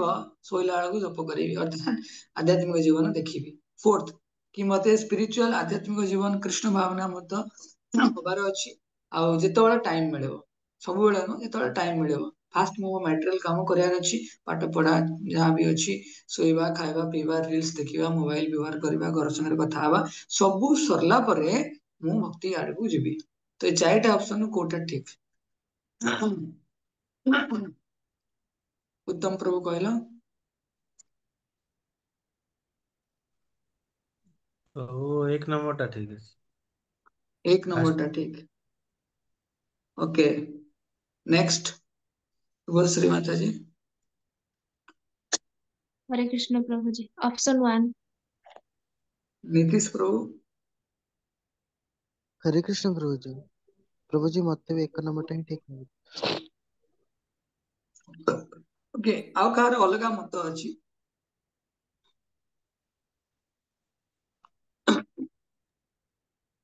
प्रभु ऑप्शन 1 ठीक किंतु कर्म भी तो करबा पड़िबो हाँ ସେ ବ୍ୟକ୍ତି କିଏ ରେ ଏମିତି ବୋଲ ଚନ୍ଦନ ପ୍ରଭୁ କି ଜୟ କର୍ମ କରିବାକୁ ପଡିବ ମନା ନାହିଁ କାରଣ ଆମେ ଭକ୍ତି ମାର୍ଗରେ କର୍ମଟାକୁ ପ୍ରାଧାନ୍ୟ ଦଉନେ ଭକ୍ତିଟାକୁ ପ୍ରାଧାନ୍ୟ ଦଉଛେ ଭକ୍ତି ଭିତରେ ହିଁ ଆମେ କର୍ମ କରୁଛେ କୃଷ୍ଣଙ୍କ ପ୍ରସନ୍ନତା ପାଇଁ ଠିକ ଅଛି ଆମେ କର୍ମ ତ୍ୟାଗ କରିପାରିବାନି ପୁରା ଆମର ଭଗବଦ ଗୀତା ଦେଖିବ କର୍ମ ତ୍ୟାଗ କରିବା ପାଇଁ କୁହାଯାଏନି କୌଣସି ଜାଗାରେ କିନ୍ତୁ କର୍ମ ଭିତରେ ଆସକ୍ତିକୁ ତ୍ୟାଗ କରିବା ପାଇଁ କୁହାଯାଇଛି ଯୋଉଥିରେ ଆମେ ବାନ୍ଧି ହେଇକି ରହିଯାଆନ୍ତି ଓକେ କୃଷ୍ଣଙ୍କ ପାଇଁ କର୍ମ କଲେ ସେଟା ହିଁ ଭକ୍ତି ଯୋଗ ତ ଅପସନ 1 ଠିକ ଯେତେବେଳେ ବି ଆମକୁ ଟିକିଏ ବି ଏଥିପାଇଁ କରେ ଫାଷ୍ଟ ଆଟେମ୍ପ୍ଟରେ ଯେତେବେଳେ ଆମ ଫଲ ଡାଉନ ହେଇଯାଏ ଆମେ ଫସିଯାଆନ୍ତି ଫାଷ୍ଟ ହେଲା ଫୋନ କରିବାର ଅଛି ପ୍ରଭୁଜୀ ମାତାଜୀ ମୁଁ ଏଠି ଫସିଛି ପ୍ରଭୁଜୀଙ୍କର ମାତାଜୀଙ୍କର ମାତା ହେଲା ତ ମତେ ଏଠି ଫସିଗଲି ମତେ ହେଲ୍ପ କରନ୍ତୁ ମତେ କଣ କରିବା ଅଛି ଟିକେ ସଜେଷ୍ଟ କରନ୍ତୁ ଠିକ ଅଛି ନେକ୍ସଟ କ୍ୱେଶ୍ଚିନ୍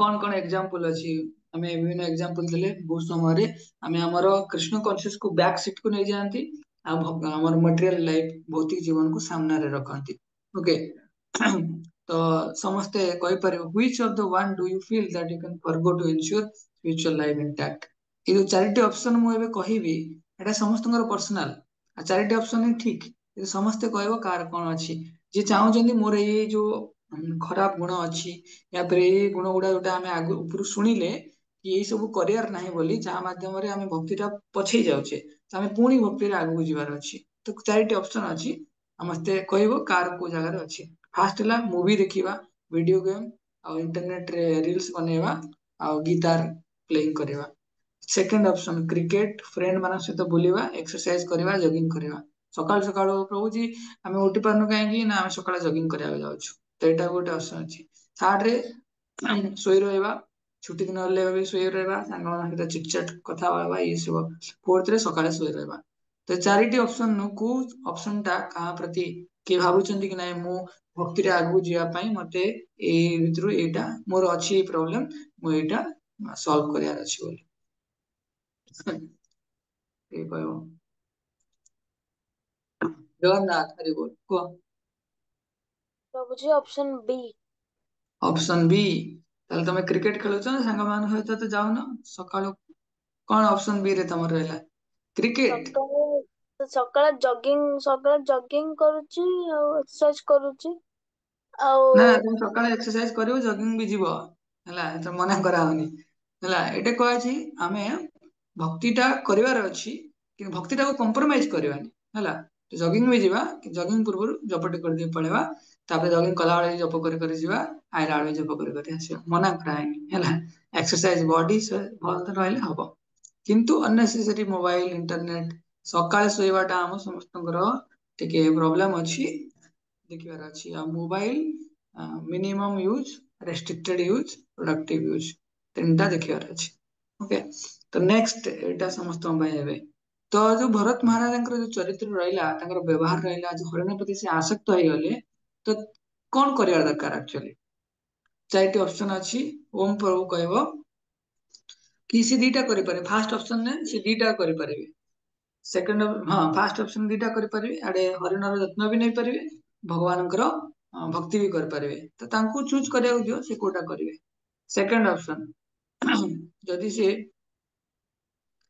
से कहते कि हरिणकर यत्न नवा दरकार नै से जो जंगल ले अछि से तार आराम से खाइ पी के रहइबो हमर कोन दरकार अछि ओके थर्ड ऑप्शन जदि हरिण तांकर आध्यात्मिक जीवन रे तांकर कृष्ण कॉन्शियस रे अफेक्ट करूची प्रभाव पकाउची तेणु से ताको अन्य हरिण मानक सहित जीवाक देवा उचित ताको नै कि से गोटे बड़ शो करिया दरकार नै फोर्थ रे तो हरिण प्रति तार जो तांकर जो आसक्ति अछि ताको कमेबार अछि ताकि से तांकर कृष्ण कॉन्शियस को फास्ट प्रायोरिटी दे परिबे भक्त मानक गहणे रे रहिकी को ऑप्शन का ठीक ओम प्रभु कहलो हरे कृष्ण प्रभु जी हरे कृष्ण प्रभु जी तृतीय और चतुर्थ भी हेबो थैंक यू तो एमती थरे भरत महाराज कौन करचंदी भगवान को ऊपर चिंता ध्यान मगन करिया परिवर्ते एबे से तांकर कंसंट्रेशन ब्रेक हे जाउची आ सब जगह तांको हरिण ही देखा हरिण कौन खाइला पीला सब जिनिस देखा होची जा द्वारा मटेरियल आमे बहुत एडिक्टेड हे कि रहले आमे चिड़चिड़ हे जांदी सेमती भरत महाराज आज कोन से तांकर कंसंट्रेशन ने स्थायित्व प्राप्त हो नांदी तो जेमती एटी वर्णना करछंदी कि गोटे यदि कृपण लोक तार पैसा हजि जाउची कृपण लोक माने पैसा अछि କିନ୍ତୁ ତାର ପଇସା ଟା ହଜି ଯାଉଛି ଆଉ ସେ କୃପଣ ଲୋକ ସେତେବେଳେ ସେ କଣ ବାଡେଇ ଛାଟି ହବ ସେମିତି ଭରତ ମହାରାଜ ଆଜି କଣ କରୁଛନ୍ତି ସେଇଭଳିଆ ହୃଦୟର ସେତିକି ଆଘାତ ଲାଗୁଛି ଯେତେବେଳେ ସେ ହରିଣକୁ ସେ ଧୀରେ ଧୀରେ ପାଉନାହାନ୍ତି ଖୋଜୁଛନ୍ତି ସେଠି ହରିଣକୁ ପାଉନାହାନ୍ତି ସେ ଆଶ୍ରମରେ ସେ ଭାବୁଛନ୍ତି କେତେବେଳେ ହରିଣ ଆସିବ ଇଏ ମୋର ଜୀବନ ଧନ ପ୍ରାଣ ଧନ ସେ ଖାଇଲା କି ନାହିଁ ଗ୍ରୀନ ଯୋଉ ସବୁଜ ଘାସ ଖାଉଛି କି ନାହିଁ କାଳେ ତାକୁ ବାଘ ଆସିକି ଆକ୍ରମଣ କରିବ କି ନାହିଁ ତ ଏଇ ସବୁ ଜିନିଷ ସେ ମୋ କୋଳରେ ଶୋଉଥିଲା ମୁଁ ତାକୁ ଗେଲ କରିଦଉଥିଲି ମାଫଲ ଧନ କହୁଥିଲି ହେଲା ଯଦି ସିଏ ନ ଆସିବ ହଁ ସିଏ ବେଳେ ବେଳେ କଣ କରେ ସିଏ ଟିକେ ରାଗିଯାଏ ମାନ କରେ ସେ ରାଗିଯାଏ ତାକୁ ଭରତ ମହାରାଜ କହନ୍ତି କୋଳରେ ଧରିକି ତାକୁ ଫୋପାଡ଼ି ଦିଅନ୍ତି ଦୂରକୁ ସିଏ ପୁଣି ତାକୁ ସୁନ୍ଦର ଭାବରେ ସିଏ ଟିକେ କଣ ଗୁରୁଣ୍ଡି ଗୁରୁଣ୍ଡି ଆସିକି ତାକୁ କୋଳରେ ଶୋଇପଡେ ସେ ଗୋଟେ ଅଲଗା ପ୍ରକାର ଅନୁଭବ ସେ କରୁଥିଲେ ତେଣୁ ସେଥିପାଇଁ ଆଜି ସେ କଣ ତାକୁ କହିଛନ୍ତି ତୁ ମୋର ସୁନା ଧନ ତାକୁ ଯାହା ସବୁ କହିଛନ୍ତି ମୋ ଲିଟିଲ ପ୍ରିନ୍ସ ସବୁ କହିଛନ୍ତି ଭାଗବତମରେ ଷ୍ଟୋରି ଅଛି ତେଣୁ ସେଥିପାଇଁ ଆଜି ମୋ ଯୋଉ ହୃଦୟ ସନ୍ତୃପ୍ତ ହେଇଛି ଦୁଃଖ ଅଛି ତ ତାକୁ କିଏ ଲାଘବ କରିବ ସେ ହରିଣ ହିଁ ଦରକାର ଓକେ ଷ୍ଟୋରି ଏତିକି ତ ଏବେ କୋଶ୍ଚିନ୍ ମୁଁ କେବଳ କହୁଛି କୁଇଜ କରିବା ପାଇଁ 8 ନମ୍ବର କୁଇଜ ଅଛି ତ ଏଇଭଳିଆ ଏକ୍ସାମ୍ପଲ ଯିଏ କୃଷ୍ଣ କନସିୟସନେସ ରୁ କିଏ ଏମିତି ସବୁ ଡିଷ୍ଟ୍ରାକ୍ଟ ହେଇକି ଯାଇଛନ୍ତି ହେଲା ଅପସନ ଏ ବିଶ୍ୱାମିତ୍ର ଆଉ ମେନକା ନେକ୍ସଟ ଋଷ୍ୟଶୃଙ୍ଗ ଆଉ ଉର୍ବଶୀ ସି ହରିଦାସ ଠାକୁର ଆଉ ସେ ଯୋଉ ବେଶ୍ୟା ଥିଲେ ଆଉ ଅଜାମିଳ ଆଉ ବେଶ୍ୟା ଏ ଚାରିଟା ଅପସନ କୋଉ ଅପସନ ଟା ଠିକ କହିବ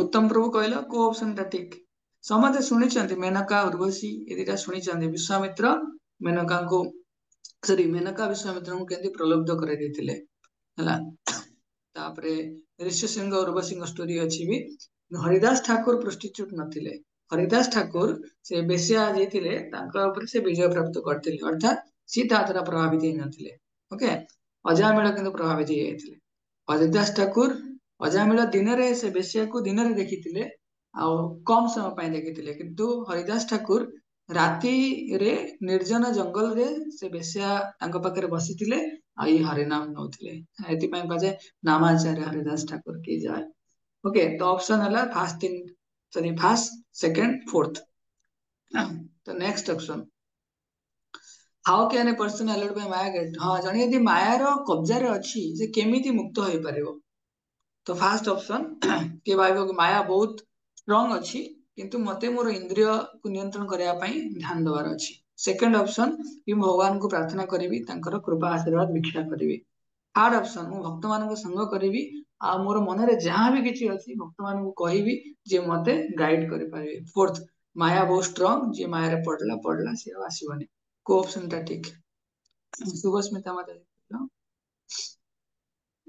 तापरे कामिनी माता जी दी जण को। शुभस्मिता माता जी फर्स्ट।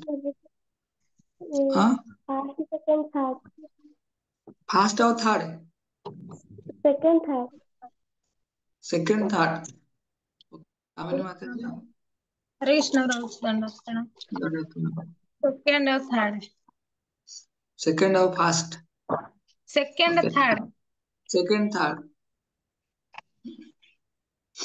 जगन्नाथ जगन्नाथ कहला प्रभु जी ओनली सेकंड ओनली सेकंड भगवान को प्रार्थना करवा। ओके धन्यवाद। स्मृति रेखा माता जी हरे कृष्ण प्रभु फास्ट ऑप्शन टा टिके सेकंड थर्ड हबो हो लास्ट को छाड़ी आ तीनटा मते ठीक लागुଥିଲା फास्ट टा टिके भूली फास्ट भूल नुह be being hour of Maya's power माया केते शक्तिशाली है जानिया दरकार। साधु गुरु वैष्णव माने मायार ट्रिक टेक्निक ना जानी दियंती सेति पय कहंदी रे बाप रे जा ना हैरान हबु बुझिला। तेणु सेति पय मायार सामर्थ्यटा शास्त्र दृष्टि रे साधु मानक गहन रे रही कि देखिबार अछि आ निजर इंद्रिय नियंत्रण करिवार अछि। ओके तीनटा ऑप्शन ठीक आमे आवर हवा आमे को जगह रे फसुचे यदि आमे जानिबानी हम तो जप करची मन जड़े नउची केमिति हबो। आ भगवानଙ୍କର फास्ट भगवान को आमे प्रार्थना कले एठी किंतु भक्त मानक गहन रे यदि न रहिबा एठी पुणी माया हमକୁ टाणी नै जिवो जेमति आजी कोन भरत महाराज टिके डिस्ट्रैक्टेड हे जाइछन्ती।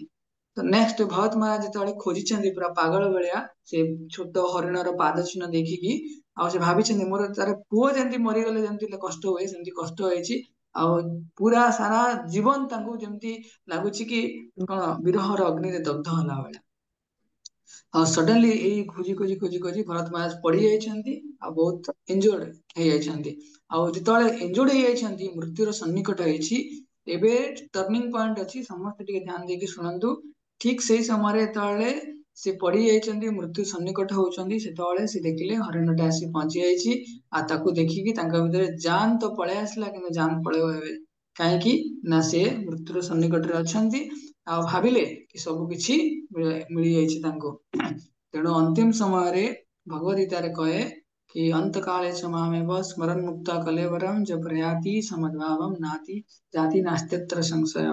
अंत काले च मामेव स्मरण मुक्ता कलेवरम जार अंतिम स्थिति जेमति थाए अंते नारायण स्मृति यदि न हबो ताहले आमे पुणी जगत को आसीबा। तेठी भरत महाराज को पूरा मला आलू पूरा हरिण ही देखा होछि सामने रे हरिण अछि से आश्वासन दउछि मृत्युर कबळ रे से पडिछन्ती छाड़ी की जाई परिबेनी निश्चय जीवाक पड़िबो मृत्युर साम्राज्य को। तेणु सेति पय तुरंत से मृत्युवरण करछन्ती किंतु चेतना को भलिया रहला हरिणर चेतना। नेक्स्ट देखिबा कोन होछि एटा सत्य कहानी भारत वर्ष जाहांक ना रे ହେଇछि तांको विषय रे आमे पढुछे तेणु सत्य कहानी के मिछ भाबिबानी। आमे पूर्वरु देखिले पुनर्जन्मर रहस्य देखिथिले। तो क्विज नंबर 10 11 12 हला मु छाड़ी दउछि ना छाड़ी हबनी बहुत कष्ट अछि। ओके आमे सुनिबा। तो भारत महाराज जेतले पढिले इंजर्ड ହେଇକି पढिले सेतବେଳେ से तांकर पुत्र स्नेह भलिया तांकर जो हरिण को देखिकी तार कोन मनोभाव थिला बुझिला। तो फास्ट ऑप्शन समस्त पीडीएफ मिलछि तो न मिलछि कहबरे भूली जीवनी।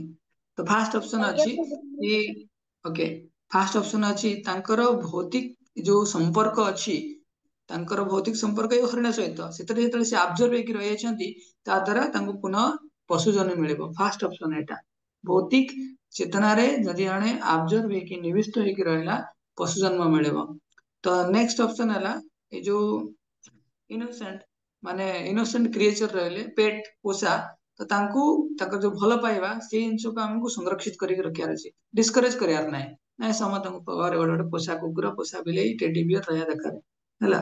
नेक्स्ट कि तापरटा लिखि देले ओके कि हमको ए सब करे द्वारा हम लाइफ टा टिके एन्जॉयबल लागिवो हैला ऑफिस रे आसीबो टेडी बियर टा धरिके बस जिवो खाया पीवा पर कथा। तो एटी कहा है कि हम लाइफ टा एन्जॉयबल हबो। फोर्थ रे हमर कृष्ण कॉन्शियस गोटे सीरियस बिजनेस आउ जदि आमे भगवान प्रति निजर आसक्ति टाकू बनै रखिबानी आ भौतिक जिंस रे जो कैट डॉग पुरुष स्त्री आ कुकुर बिले भलिया बंचिकी रहिबा तेणु आमे हमर स्थिति रु भी फॉल डाउन हो जीवो तो को ऑप्शन टा ठीक आदित्य कहलो प्रभु जी fourth option. Fourth option okay Jagannath तुम्हें कहलो प्रभु जी ऑप्शन और भी से ऑप्शन से बी लागुची बी तो एडी बी ऑप्शन କରିବାର ନାହିଁ डिस्करेज ओके କରିବେ एनकरेज କରିବେ एनकरेज करिया माने कोन तम घरे ना पोसा कुकुर रखिबो ओके भक्त माने यदि कुकुर छुई देले माने संगे संगे गाधेया को पड़े हला अर्थात गाधेया को पड़े कहवार उद्देश्य एटी सेवा चाहे सेमदी भगवान क्रॉस विग्रह सेवा चाहे स्नान करिया को पड़े हला जति ପାଇଁ ଘରେ जो माने कुकुर हेरिका रखନ୍ତି तो वो रखिबार केवल गाय ही रखिया पे अलाउ करा जाए गाय सुआ एबा रखि परिबा जो माने कुकुर रखुचंदी से मानको एनकरेज करियार नाही हला तो ऑप्शन फर्स्ट ऑप्शन और थर्ड ऑप्शन फोर्थ ऑप्शन एक या चार भौतिक जगत रे जो चेतना रहइबो हमकु निश्चय हमर आत्मा को बहुत डिग्रेड कर जीवो तो लॉ ऑफ लास्ट थॉट कौन 8 भगवत गीता समते 8.5 और 6 पढ़िबो तो अंतिम समय रे हमर को चेतना केमिति प्रभावित हुए नीतीश प्रभु तुम्हें कहबो जो अंतिम समय रे हमर जहां चेतना रहे से अनुसार हमकु नुआ शरीर मिले फर्स्ट ऑप्शन सेकंड ऑप्शन कि अंतिम समय रे गोटे लोक तार परिवार वर्ग प्रति कृतज्ञता ज्ञापन करिक मनोभाव रखिछि तो ताकू एटा भल लाइफ आ कृतज्ञता ही जीवन सर्वोच्च लक्ष्य थर्ड ऑप्शन ने कि हमर जीवन सारा जो स्थिति अछि पॉजिटिव हो नेगेटिव हो मृत्यु समय रे हमर आध्यात्मिक जीवन को से प्रभावित करिवो फोर्थ ऑप्शन कि हमकु आइदर चूज करिया अछि इंद्रिय तृप्ति करबा ना कृष्णकर भक्ति करबा तो चूज करिया पई ऑप्शन अछि माने हाँ हमकु बुद्धिमान भाई माने दिटा रु गोटे विषय को चूज करिया अछि तो को ऑप्शन टा ठीक नीतीश प्रभु कहलो तापर वर्षा माता जी हरे कृष्ण प्रभु जी। Right. प्रभु जी भगवद गीतार सिद्धांत अनुसार 8.5 और 8.6 अनुसार अंत माने जीवन सारा हमर जहाँ भी चेतना रहितो सेही समर प्रभाव हमर मृत्यु समय मध्य रहइबो आ अंत समय चेतना अनुसार ही हमें आगामी शरीर प्राप्त होगा अंत ओके काल को ऑप्शन ताले ठीक है हरे कृष्ण प्रभु जी। तो प्रभु जी प्रथम option whatever state of mind we have while quitting body at death we attain that state ଏଇଟା ଗୋଟେ ହବ ଆଉ ଗୋଟେ ହବ our mental state during life brings with positive or negative spiritual thoughts at death Prabhu ji Etah लागुଛି okay last option भी ठीक अछि तीनटा ऑप्शन ला सेकंड टा ठीक नुहे जीवन लक्ष्य नुहे कृतज्ञता ज्ञापन करिया भौतिक जगत रे जीवन लक्ष्य हला कृष्णଙ୍କର सेवा करिकी भगवान तृप्ति करिवा तो भाव एबे डायरेक्ट क्वेश्चन पजारछि तो उत्तम प्रभु तुम्हें को नेक्स्ट मोमेंट रे तमर मृत्यु आସୁଛି तो तुम्हें केते ग्यारंटी दउछ कि तम माइंड रे ए जिंसटा पळे आसीबो को जिंसटा आसीबो बोली तमे गेस करछ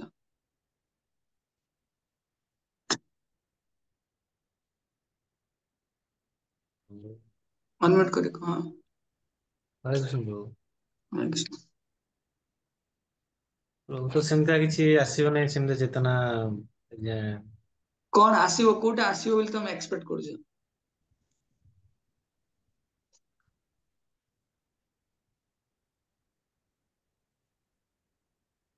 हमें के मरु न है ना सडनली नेक्स्ट मोमेंट रे डेथ आसीबो तले कोन आसीबो माइंड रे चाहूछु तो प्रभुଙ୍କ नामटा आसु କିନ୍ତୁ सेटा चाहूछ ठीक अछि मोर भी त आसीबनी तुम କିନ୍ତୁ खोली ଆସ कहबी लास्ट रे तेणु तमु पचार दउछि कोन आसीबो नेक्स्ट मोमेंट रे ଏବେ मनोज को को ଏବେ को ପରିବାର ଆସିପାରେ ପ୍ରଭୁ तम झियो बाहर अछि परा मो झियो ହଁ कुआडे गला ସେ ପରିବାର ଆସକ୍ତି ହେଇପାରେ ओके केते जनकर आसीबो कि मो मोबाइल रे को डाटा उडा रहला सिक्रेट डाटा के देखि देबो हाथ टेकिला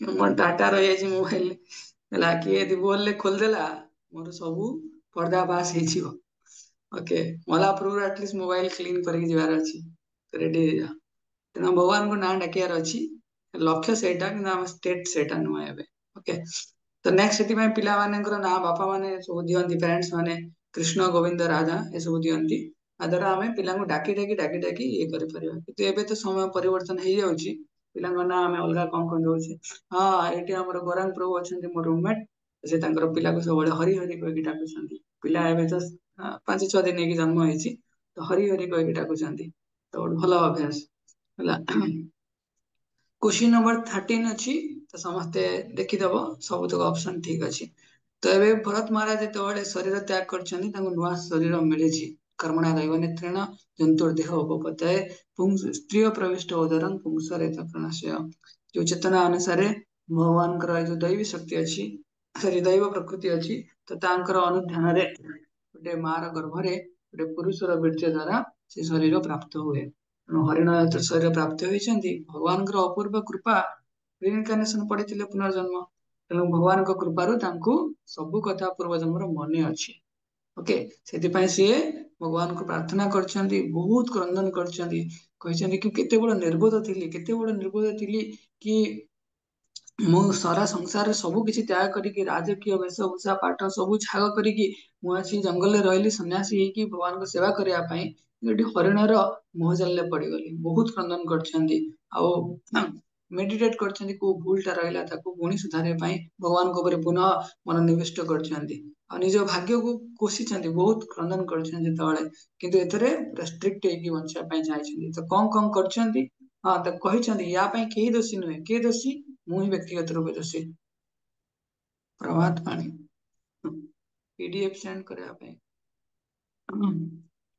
ठीक अछि मु क्लास पर पठे देबी ओके तमे चेक कर परिबो खाली सुनी की टिके स्टोरी लाइन भगवान को लीला सुनी की मन नबिता ओके तो हाँ तो से कहते कि जे मु भगवान को ऊपर भगवान जी अनंत कोटि ब्रह्मांड नायक तांको ऊपर मनोनिष्ठ करया बेले मु हरिण ऊपर मनोनिवेश करछंती तापर ए सब जिनिस कहिकी पुनः से आत्मदर्शन करछंती कि मते कौन करयार अछि तो पुनः तांकर कृष्ण कॉन्शियस को मारी चलछंती आगे नेकी तो मटेरियल डिजायर जहाँ थिला दूर को रखिछंती तो हरिण जन्म मिलछि हरिण एबे घास खाए तो से ग्रीन घास खाइलेनी कहले नाइ म ग्रीन घास खाइबार नाइ सुखिला घास खाइबे भक्त मान से पुल आश्रम थिला जोटी तांकर पूर्व समय से आश्रम पाइथिले से जगह रही साधु मान कथा शुणती बहुत कम समय से कौन करती गोटे अटेंशन को आसती जे केयरफुल हुआ कृष्ण कॉन्शियस को मेंटेन कर रखा ये जिनसा आम दरकार अच्छे आम भक्ति करुचे कि केयरफुल होने केयरफुल हवा कौन पाई कि आम भक्ति जीवन को मेंटेन करवा डिस्ट्रैक्ट हवानी बोली कि आम सब कौन कहते टेम केयर जाती सब से अवॉइड करते भरत महाराज की भौतिक लोकर संग छाड़िया भौतिक लोक जी आम सामने अच्छा से व्यक्ति रही पारे संग आम करवानी आम आम संग दे पारिबा तो ये जो सी निजे तपस्या कर कौन कौन तपस्या कले मुझे कहली कि सब से निज भाग्य को निंदा कले सॉरी भाग्य को निंदा कहदेली भूले तो से सब से कौन से जो घास अच्छी ग्रीन घास न खाई से सुखिला घास कहते तपस्या करते कौन करते भगवान का नाम उच्चारण करते अंतर रे आउ बहुत समय सी जो भी पिला छुआ जहाँ भी रही बापा माई रोते से दूर रोते साधु संग करते तो ये सब जिन करुले कौन से हरिण करनी ये सब जिन आम भारत वर्ष एत गौरवशाली देश जहाँ ना ये राजा दिखाई तो क्वेश्चन नंबर 14 अच्छी कि भरत महाराज कौन पाई बहुत दुख प्रकाश कले हरिण शरीर धारण करेगी तो ये अच्छी कि से हरिणर शरीर हरईदेले से नुह तो ऑप्शन 4टा अच्छी 4टारू लास्ट ऑप्शन टा ठीक सी जीवन लक्ष्य भूली गले तो ओम प्रभु कह कि भक्त हिसाब से तुम जीवन लक्ष्य कौन हवा दरकार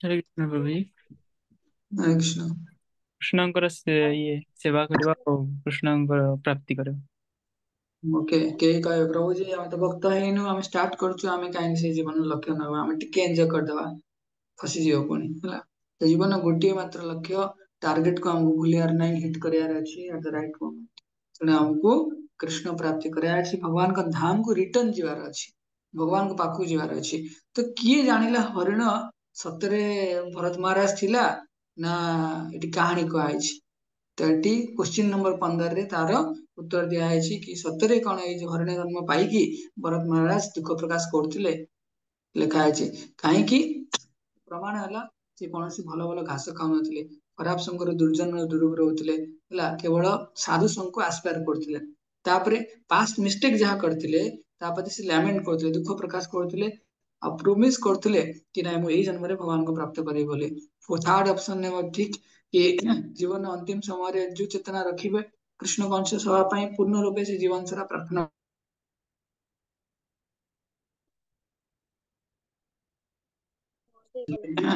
ଆଉ ସେ ଭଗବାନଙ୍କୁ ନ ଭୁଲିବା ପାଇଁ ସବୁବେଳେ କେୟାରଫୁଲ ରହୁଥିଲେ ଏଇଟା ଆମକୁ କରିବାର ଅଛି ଆମେ ବାଇ ଡିଫଲ୍ଟ ଲାଇଫ ର ମୋଡ ରେ ପଳାନ୍ତି କି ନାଇଁ ସକାଳୁ ଉଠିବା କାମ କାମ କରିବା ଜପଟା ପରେ କରିବା କିନ୍ତୁ ନାଇଁ ଭଗବାନଙ୍କୁ ଭୁଲିବାର ନାହିଁ always remember Krishna never forget Krishna ତ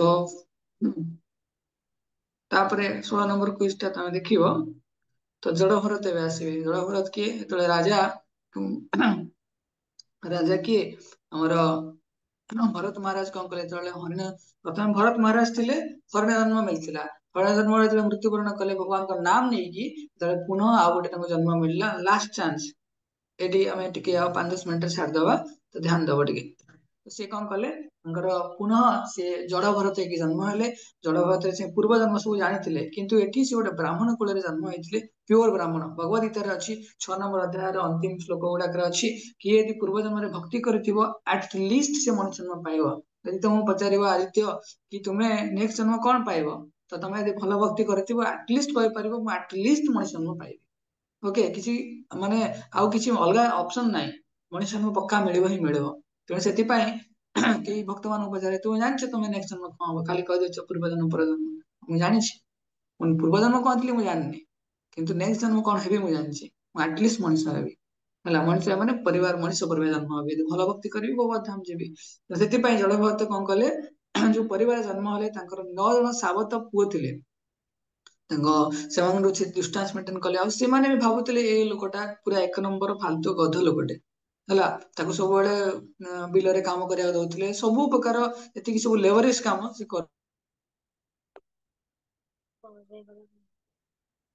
ତାଙ୍କର କୌଣସି ଶରୀର ପ୍ରତି କୌଣସି ଚେତନା ବି ନଥିଲା ଶରୀର ଚେତନା ଟୋଟାଲ ନଥିଲା ତାଙ୍କୁ ଯାହା ଟିକେ ପୋଡା କିଛି ଶସ୍ୟ ଖାଇବାକୁ ଦଉଥିଲେ ସେତିକିରେ ସେ ବଞ୍ଚୁଥିଲେ ଭାବନ୍ତୁ ଏତେ ହାର୍ଡ ଲେବର କରୁଥିଲେ ସେ କିନ୍ତୁ ଏମିତି ହିଁ ବଞ୍ଚୁଥିଲେ କାହିଁକି ନା ସେ ଅନ୍ତରରେ 24 ଘଣ୍ଟା ନିରନ୍ତର ଭଗବାନଙ୍କୁ ସ୍ମରଣ କରୁଥିଲେ ସେ କୌଣସି ଭୌତିକ ଜଗତର କାର୍ଯ୍ୟରେ ଲିପ୍ତ ନଥିଲେ ଦେଖ ଏଠି ଇଣ୍ଟରେଷ୍ଟିଂ ଜିନିଷ ସିଏ କାମ କରୁଥିଲେ କିନ୍ତୁ ଲିପ୍ତ ନଥିଲେ ବୁଝିଲା ନା ସିଏ କାମ କରୁଥିଲେ 24 ଘଣ୍ଟା ଗଧ ଭଳିଆ କାମ କରୁଥିଲେ କିନ୍ତୁ କୌଣସି ଜାଗାରେ ସେ ଲିପ୍ତ ନଥିଲେ 24 ଘଣ୍ଟା ଅନ୍ତରରେ ଭଗବାନଙ୍କୁ ସ୍ମରଣ କରୁଥିଲେ ସେଟା କହନ୍ତି ଆର୍ଟ ଅଫ ୱାର୍କ ଚନ୍ଦନ ପ୍ରଭୁ ବୁଝି ହଉଛି ନା ହଁ ପ୍ରଭୁ ଅନ୍ତରରେ ସବୁବେଳେ ଭଗବାନଙ୍କୁ ସ୍ମରଣ କରୁଥିଲେ ମୁଁ ଭଗବାନଙ୍କ ନାମ ସ୍ମରଣ କରିବାର ଅଛି ସବୁଠୁ ହାତ ମେ କାମ ମୁଖ ମେ ନାମ ଭଳିଆ ଜଡଭଦ୍ର ବାପା ଭାବୁଥିଲେ ମୁଁ ଆକୁ ଶାସ୍ତ୍ର ପଢେଇବି ଗୋଟେ ଭଲ ପିଲାଟେ ମୁଁ ଶାସ୍ତ୍ର ପଢେଇବି ସେ ବେଦ କର୍ମକାଣ୍ଡ ସବୁ ଜାଣୁ ଜଡଭଦ୍ର ପୁରା ରୋଲ କଲେ ମୁଁ କିଛି ପାଠ ପଢିନି ମତେ ପାଠ ହଉନି ରୋଲ କଲେ କାହିଁକି ନା ସେ ହିଁ ପୁଣି ବେଦ ଉପନିଷଦ ୟା ଭିତରେ ପଢିବାକୁ ଚାହୁଁଥିଲେ ସେ କେବଳ ପରମ ପୁରୁଷ ଭଗବାନଙ୍କ ଉପରେ ନିବିଷ୍ଟ ହବା ପାଇଁ ଚାହୁଁଥିଲେ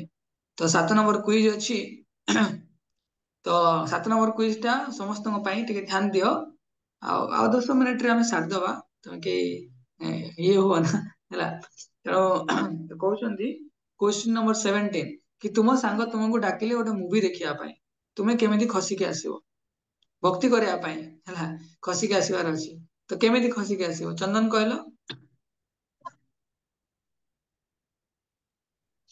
ଏଠି ଅପସନ ଗୁଡା ଅଛି କିନ୍ତୁ ମୁଁ ଅପସନ କହୁନି ଜାଣିନି କଣ ଅପସନ ହବ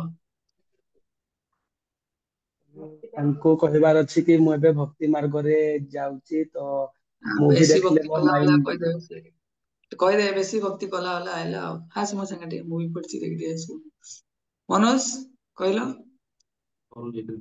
हरे कृष्ण प्रभु जी प्रभु जी ହରେ କୃଷ୍ଣ अभी हेल्दी हरे कृष्ण मोहम्मद रवि लाइक करिए आप भी लाइक करिए ଭାଇ ପ୍ରଶ୍ନ କଣ ଉତ୍ତର କଣ ମୁଁ କହିଲି ତମ ସାଙ୍ଗ ତମକୁ ମୁଭି ଦେଖିବାକୁ ଡାକୁଛି ହେଲା ତମେ ତାକୁ କଣ କହିବ ତମେ କହିବ ହରେ କୃଷ୍ଣ ସେ ତମର ଛଡେଇ ଦବ ହରେ କୃଷ୍ଣ ସବୁ मैं मना कर दी हूँ मैं तो मना कर दी थी ବହୁତ ଧନ୍ୟବାଦ କଣ ଜଗନ୍ନାଥ ତମକୁ କଣ କହିବ ପ୍ରଭୁଜୀ ମୁଁ ତ ମନା କରିଦେବି କି ମୁଁ ଆସିବିନି ମୁଭି ଦେଖିବା ପାଇଁ। ମାମା କହିଛନ୍ତି ମୁଭି ଟିଭିରେ ଦେଖିବ, ମୋବାଇଲରେ ଦେଖିଦବ, ହଲ୍ ଯିବାର ନାହିଁ ହେଲା। ସେ ଭୁଲ କରିବନି ନାହିଁ। ଫାଷ୍ଟ ଅପସନ ଆମ ପାଖେ ଥାଏ, ମୋ ପେଟ କାଟୁଛି ହେଲା, ମୋ ଦେହ ଭଲ ଲାଗୁନି, ମୋର ଆସାଇନମେଣ୍ଟ ଅଛି, କିଛି ବି ଯେତେ ମିଛ କହିପାରିବ ସବୁବେଳେ ସେଇଟା ଡାଉନଲୋଡ ମାରିଦବ ହେଲା। ତେଣୁ ନେକ୍ସଟ ଭରତ ମହାରାଜ ଏଠି କାହିଁକି ମନା କଲେ କି ନାଇଁ ମତେ ଶାସ୍ତ୍ର ପଢିବାର ନାହିଁ? କିଏ କହିପାରିବ? ଆୟୁଷି କହିଲ। 4ଟା ଅପସନ ଅଛି। ଶାସ୍ତ୍ର ପଢିଲେ ଅଧିକ ଟାଇମ ଲାଗିବ। ସେକେଣ୍ଡ କି ଭରତ ମହାରାଜ ବହୁତ ଟିକେ କଣ, ସେ ପୁରା ଅନ୍ଧ ମୁକ ବଧିର ଭଳିଆ, ସେ କିଛି ଶୁଣନ୍ତିନି, ଯାହା ତାଙ୍କୁ ଦେଲେ କଲେ, ନହେଲେ ନାହିଁ। ସେ ତ ଶାସ୍ତ୍ର ବୁଝିପାରିବନି। Second option. ଥାର୍ଡ ଅପସନ ହେଲା ଜୀବନ ଲକ୍ଷ୍ୟ ନୁହେଁ ବେଦିକ ସ୍କଲାର ହବା, କି ଜୀବନ ଲକ୍ଷ୍ୟ ଭଗବାନ କୃଷ୍ଣଙ୍କର ଭକ୍ତ ହବା। ଫୋର୍ଥ ରେ ଏଇ ଶାସ୍ତ୍ର ଯୋଉ ବିଭିନ୍ନ ପ୍ରକାର ରିଚୁଆଲିଷ୍ଟିକ ସେରିମନି ଅଛି, ତ ସେଇଟା ଭଗବାନଙ୍କୁ ଭୁଲିବାରେ ସାହାଯ୍ୟ କରେ। ତ କୋଉ ଅପସନ ଗୁଡା ଠିକ?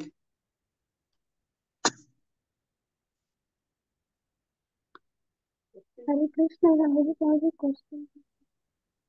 क्वेश्चन ହେଲା କାହିଁକି ଭରତ ମହାରାଜ ଚାହୁଁନଥିଲେ ଶାସ୍ତ୍ର ପଢିବା ପାଇଁ? ତାଙ୍କ ବାପା କହିଲେ ତୁ ସ୍କୁଲରେ ଆଡମିସନ କରିବୁ, ସେ କିନ୍ତୁ ପାଠ ପଢିବାକୁ ଚାହୁଁନଥିଲେ। ଆମେ କାହିଁ ପାଠ ପଢୁନୁ କି ଆମର ପାଠ ହଉନି, କି ଆମେ ପାଠ ପଢୁନି କିଏ ପାଠ ପଢିବ, ସିଏ କାହିଁ ଚାହୁଁନଥିଲେ? କିଏ କହିନି ଏପର୍ଯ୍ୟନ୍ତ ପଚାରିବା, ତମେ ଭାବୁଥାଅ। ନେକ୍ସଟ ବର୍ଷା ବାଦାଜି କହିଲ। हरे कृष्ण प्रभु जी। ଆଚ୍ଛା, प्रभु जी third option. Third option. Okay, ତ ଲାଷ୍ଟ 2ଟା ଅପସନ ଅଛି। ଓକେ, ସମସ୍ତେ ଧ୍ୟାନ ଦେବ। ଜୀବନର ଲକ୍ଷ୍ୟ ଭଗବାନଙ୍କୁ ପ୍ରାପ୍ତି କରିବା, ଶାସ୍ତ୍ରର ଝିଞ୍ଝଟ ଭିତରେ ପଡିବାର ନାହିଁ ହେଲା। ଆଜି ଏଇ ପୂଜା, କାଲି ସେଇ ପୂଜା, ଏଥିରେ ପଡିବାର ନାହିଁ, ଭଗବାନଙ୍କର ସେବା କରିବାର ଅଛି। ଓକେ, ତ ଜଡଭରତ ଏତେ ସୁନ୍ଦର ଭାବରେ ସେ ନିଜକୁ ପ୍ରେଜେଣ୍ଟ କରୁଥିଲେ। ଦେଖ, ଜଡଭରତ ତାଙ୍କର ଇନର ସ୍ପିରିଚୁଆଲ, ତାଙ୍କର ଅନ୍ତରରେ 24 ଘଣ୍ଟା ଭଗବାନଙ୍କୁ ସ୍ମରଣ କରୁଥିଲେ, ବାହାରେ କିନ୍ତୁ ଗୋଟେ ବୋକା ଲୋକ, ଗୋଟେ ନିର୍ବୋଧ ଲୋକ ଭଳିଆ ସେ ପ୍ରେଜେଣ୍ଟ କରୁଥିଲେ। ତ ନିଜର ଭକ୍ତିକୁ ସୁରକ୍ଷିତ କରିବାର ଦାୟିତ୍ୱ ସମସ୍ତଙ୍କର ବ୍ୟକ୍ତିଗତ। ତ କେହି କହିବେନି କି ମୁଁ କଣ ଆଗରେ ଭକ୍ତି ବେଶୀ ଦେଖେଇଲେ, ଲୋକ ଅଛନ୍ତି ମେଟେରିଆଲିଷ୍ଟିକ ଲୋକ, ସେମାନେ ଭକ୍ତି କରେଇ ଦେବେନି। ତେଣୁ ଭକ୍ତିକୁ ସୁରକ୍ଷିତ କରିବାର ଅଛି। ତେଣୁ ଏଠି ବଡଭରତ ଯେତେ ସୁନ୍ଦର ଭାବରେ କାମ କରିକି ଯେ ଭକ୍ତିକୁ ସୁରକ୍ଷିତ କରିଥିଲେ ହେଲା। ତ ସେଥିପାଇଁ ଲୋକମାନେ ତାଙ୍କୁ ଭାବୁଥିଲେ ଗୋଟେ ବୋକା ଲୋକ, ଆଉ କିନ୍ତୁ ବାସ୍ତବରେ ଇଏ ଶରୀର ତତ୍ଵର ହିଁ ବାହାରେ ଥିଲେ ହେଲା। କିନ୍ତୁ ତାଙ୍କ ଶରୀର ଗୋଟେ ଏଠି ବର୍ଣ୍ଣନା କରାଯାଇଛି, ଗୋଟେ ବୁଲ ମାନେ ଗୋଟେ ଷଣ୍ଢ ଭଳିଆ ଷ୍ଟ୍ରଙ୍ଗ ତାଗଡା ଥିଲା ହେଲା। ତେଣୁ ଲେଖା ହେଇଛି he was like a valuable gem cut by ଡାଟ୍, ମାନେ ଗୋଟେ କାଦୁଅ ଭିତରେ ଗୋଟେ ମୋତି ଭଳିଆ ସେ ଥିଲେ। ତ ଜଡଭରତ କାହିଁକି ପ୍ରୋଟେଷ୍ଟ କରୁନଥିଲେ? ନା ଏଇଥିପାଇଁ କି ଜାଣିଥିଲେ କି ପୂର୍ବ ଜନ୍ମରେ ସେ ଯୋଉ ଭୁଲ କରିଛନ୍ତି ତାକୁ ରିପିଟ କରିବେନି, ଆଉ ସେ ଶରୀର ଚେତନା ବାହାରେ ଥିଲେ। 19 ନମ୍ବର କ୍ୱେଶ୍ଚିନ୍ ଆନ୍ସର ଏଇଟା। 2ଟା ଏ ଆଉ ସି। 20 ନମ୍ବର ଆନ୍ସର ରେ ଜଡଭରତକୁ ଏତେ ଇନସଲ୍ଟ କଲା ପରେ ସିଏ କାହିଁକି ଭକ୍ତି ଛାଡୁ ନଥିଲେ? ଇମ୍ପୋର୍ଟାଣ୍ଟ ଜିନିଷ। ଆମକୁ କିଏ ଗୋଟେ କହିଲେ ଆମେ କାନ୍ଦି ପକଉଛେ,